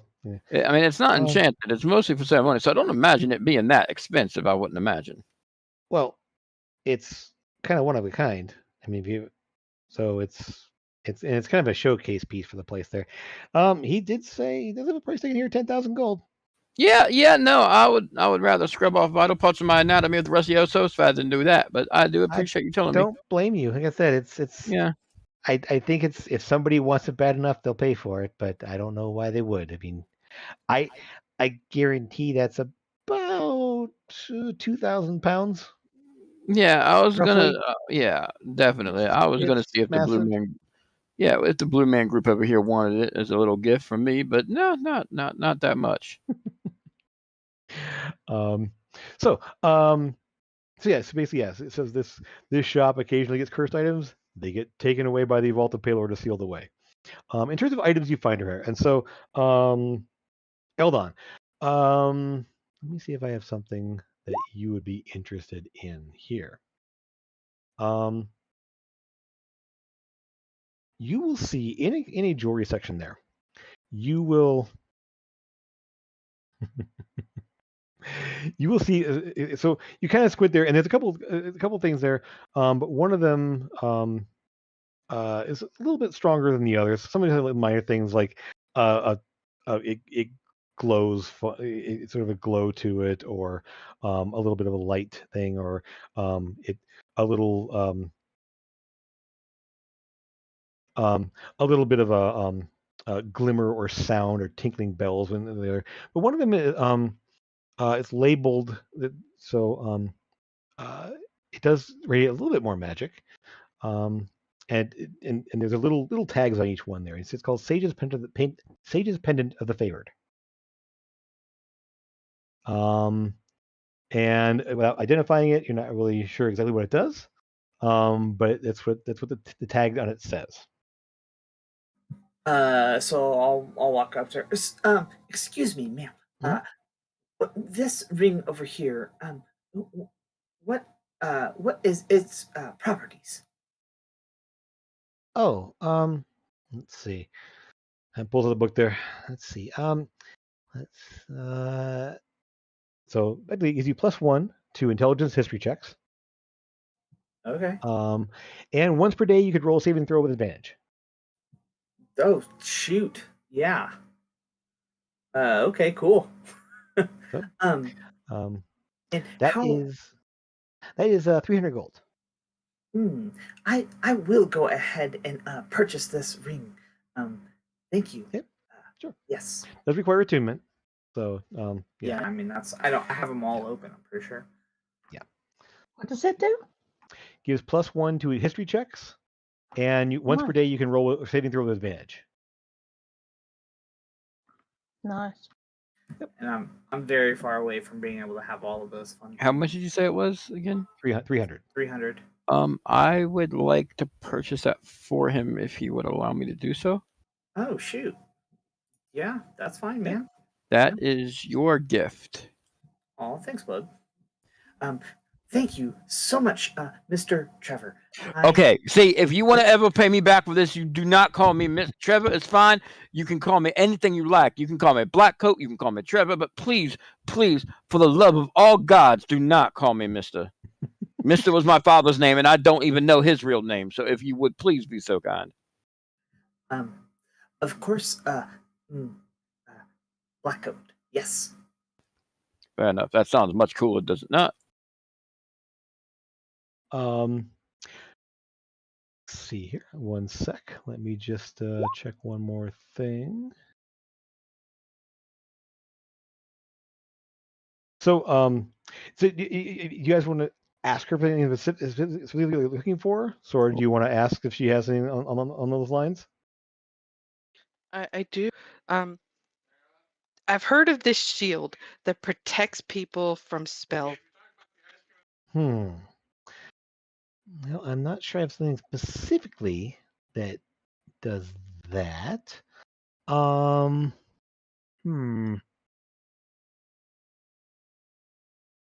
Let's see here what I've got.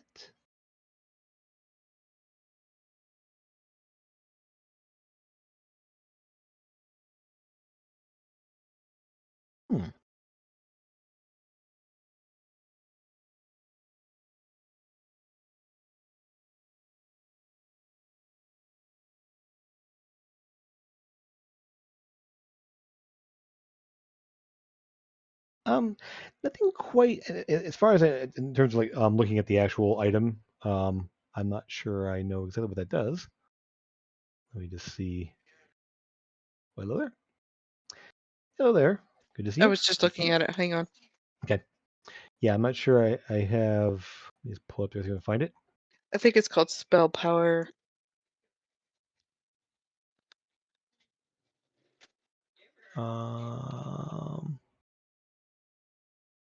Oh, I see it there. Yeah, that's gonna be pretty expensive. They did have it there. That's a very rare item. Maybe if like they had their hands on somebody who could get it to us maybe later, but that's what I'm looking for. Yep. And so nothing quite that powerful. I can say that much for sure. That's that sort of an item is very very strong. But I do have something similar to the ring he purchased. It gives it is a shield that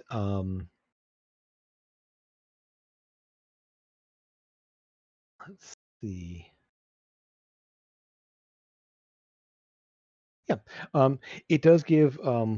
It's similar to his. Once per day, you can get advantage on any saving throw. But it gives +1 to Wisdom saving throws. That's nice. I am already proficient in wisdom, and making it stronger is always good. Sure. Yeah.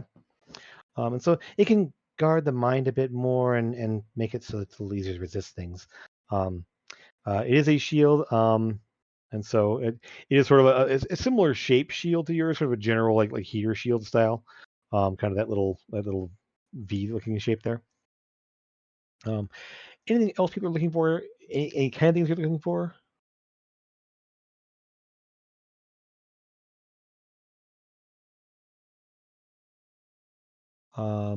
There is something that'll catch your eye. On a little table by itself, there's a little table there, just up there. There is what looks like a wooden type stump there with a house built into it, like a fairy house kind of thing. And there are little like fairy type figurines and such kind of set around it. It does radiate magic, so if you're looking at that. However, the figurines are all of little like basically like pixies and sprites and that. So instead of dolls, they're just little tiny things like that. It does radiate a vague magic, nothing specific that you can. It's somewhat of a conjuration transmutation mix, but nothing that's strong. Just sort of a vague thing to it there. And it's just sort of yay big, kind of a small dollhouse there, with these little dolls, these little fairy dolls in it. And other than that, like I said, a lot of other things like that. There's anything kind of. There's one.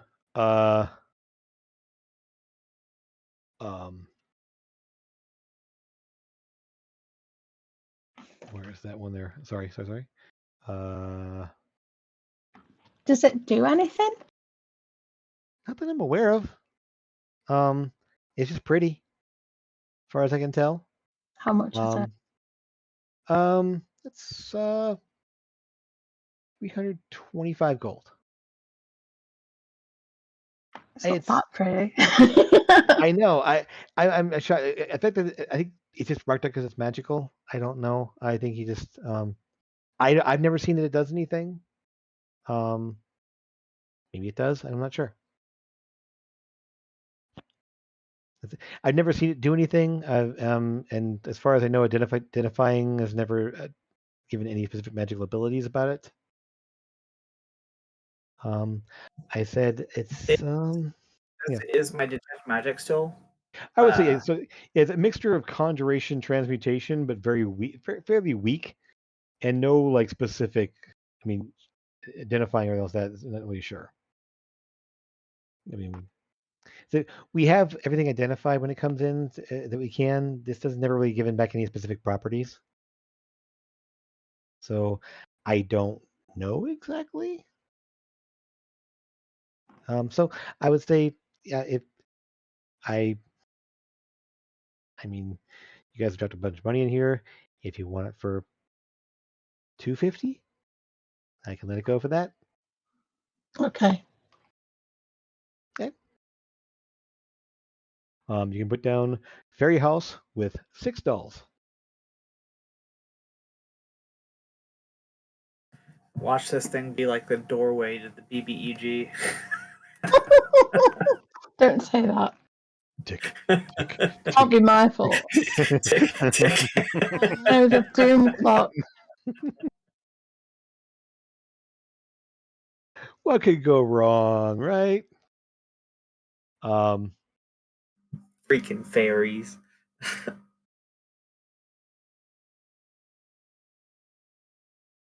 I have so- money for like 5 minutes. Yeah, there is that. Yeah. So you guys, did you want that shield there, Sora? How much is it? That is 350 gold. I just have that. Yeah, I'll take. You And you I are aware. will buy that for her, making me have 5 gold if she'll take it. Ugh. Up to you. Yep. Just when I thought you didn't like me. I don't. But But why don't you like me? everybody's I getting a haven't gift. done anything to you. You are the least trustworthy person in this group, but I love you, Nans. I do not trust your character in the slightest, though. How? What have I done? Oh, look how shiny her teeth are. I know! And that's why I don't trust the smile. That's what it is. But you enjoy that You shield, don't like okay? the shiny teeth? Should I That's not brush my teeth anymore? Is that Totally. what you want? That's exactly what I don't Okay. trust, yes. The sharpness. Bad Yes. Beth dragons? Okay. Mm-hmm. Ray says You know, dragon morning breath is a real thing. Yeah, dragon So- breath. There's a reason. It's called that. That's why I Anyway, brush so my teeth. enjoy your shield. Oh my god, I'm Alright. broke. There you go. Everybody else is getting her gifts later. Just saying. And by the way, Okay. these are all Need Fest gifts, just a little bit late. So yeah, if there's anything, so I'll put a couple of the things up. We are going to wrap things up here now, so I will put a I couple. already got everything I needed from Need Fest. Yeah. What's the Just name saying. of that shield? You know. It is the oh shoot. Oh The shoot! shoot. That's a I weird just- name for a That's a shield. pretty cool name, No, though, I when just- you think about it. I Like, refreshed the page and it's gone now. Let me just check real fast because that was actually That funny. I was- think that's what I'm gonna name. oh shoot. Oh shoot! That's gonna be the name of my shield. Sure, go for it. Essentially, where is it? I'll get it for you. I'll get it for you once we're done here. So we're gonna wrap things up here. So I will. Okay. I'll post a few more items on the shop description when we put it on the World Anvil, so you can kind of look through there, see what they are. Most things in here are gonna be anywhere from the 200 to 400 range, because they're fairly minor things for the most part. There may be a couple things that are kind of tucked back out of the way that you would look into, potentially. So yeah, they're all fairly minor things for the most part there, but they do little things like that where they give you a bonus to a save or a bonus to a certain kind of check, or they might give you a cantrip you can use once a day or something on those lines.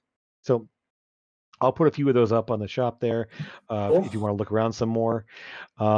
She will tell you, however, and the last thing we'll do here there is that she was able to locate Brecken. And she does give you his location, and it's not a place that he would normally go. And she does specify it's in kind of the seedier part of town. So I'm not sure what he's doing there, but I mean it's one of the reasons why I do keep tabs, because well, he's the boss, and two, we need to kind of make sure things are not in there. And so as you're kind of looking around there, she does tell you that. She tells you where he is, that he is in this part of town. And I'll kind of show you since we are still on the map. It is, strangely enough. Well, this is where the guy was murdered. He's right over here. Now, if anything, would have Trevor, that's thought? something to be shady about. There you go. So we will go ahead and call things there. Hope you guys had some Always for the fun. I looked cliffhangers. at her and I was like, well, Chesty would like to say goodbye, and I will walk away. Okay. And that, canonically, is now that thing's name is Chesty. I hope Good somebody night. here gets the Good reference. night, Like- y'all. Like in Good night. Fable. Yes, exactly like in Fable, as a matter of fact.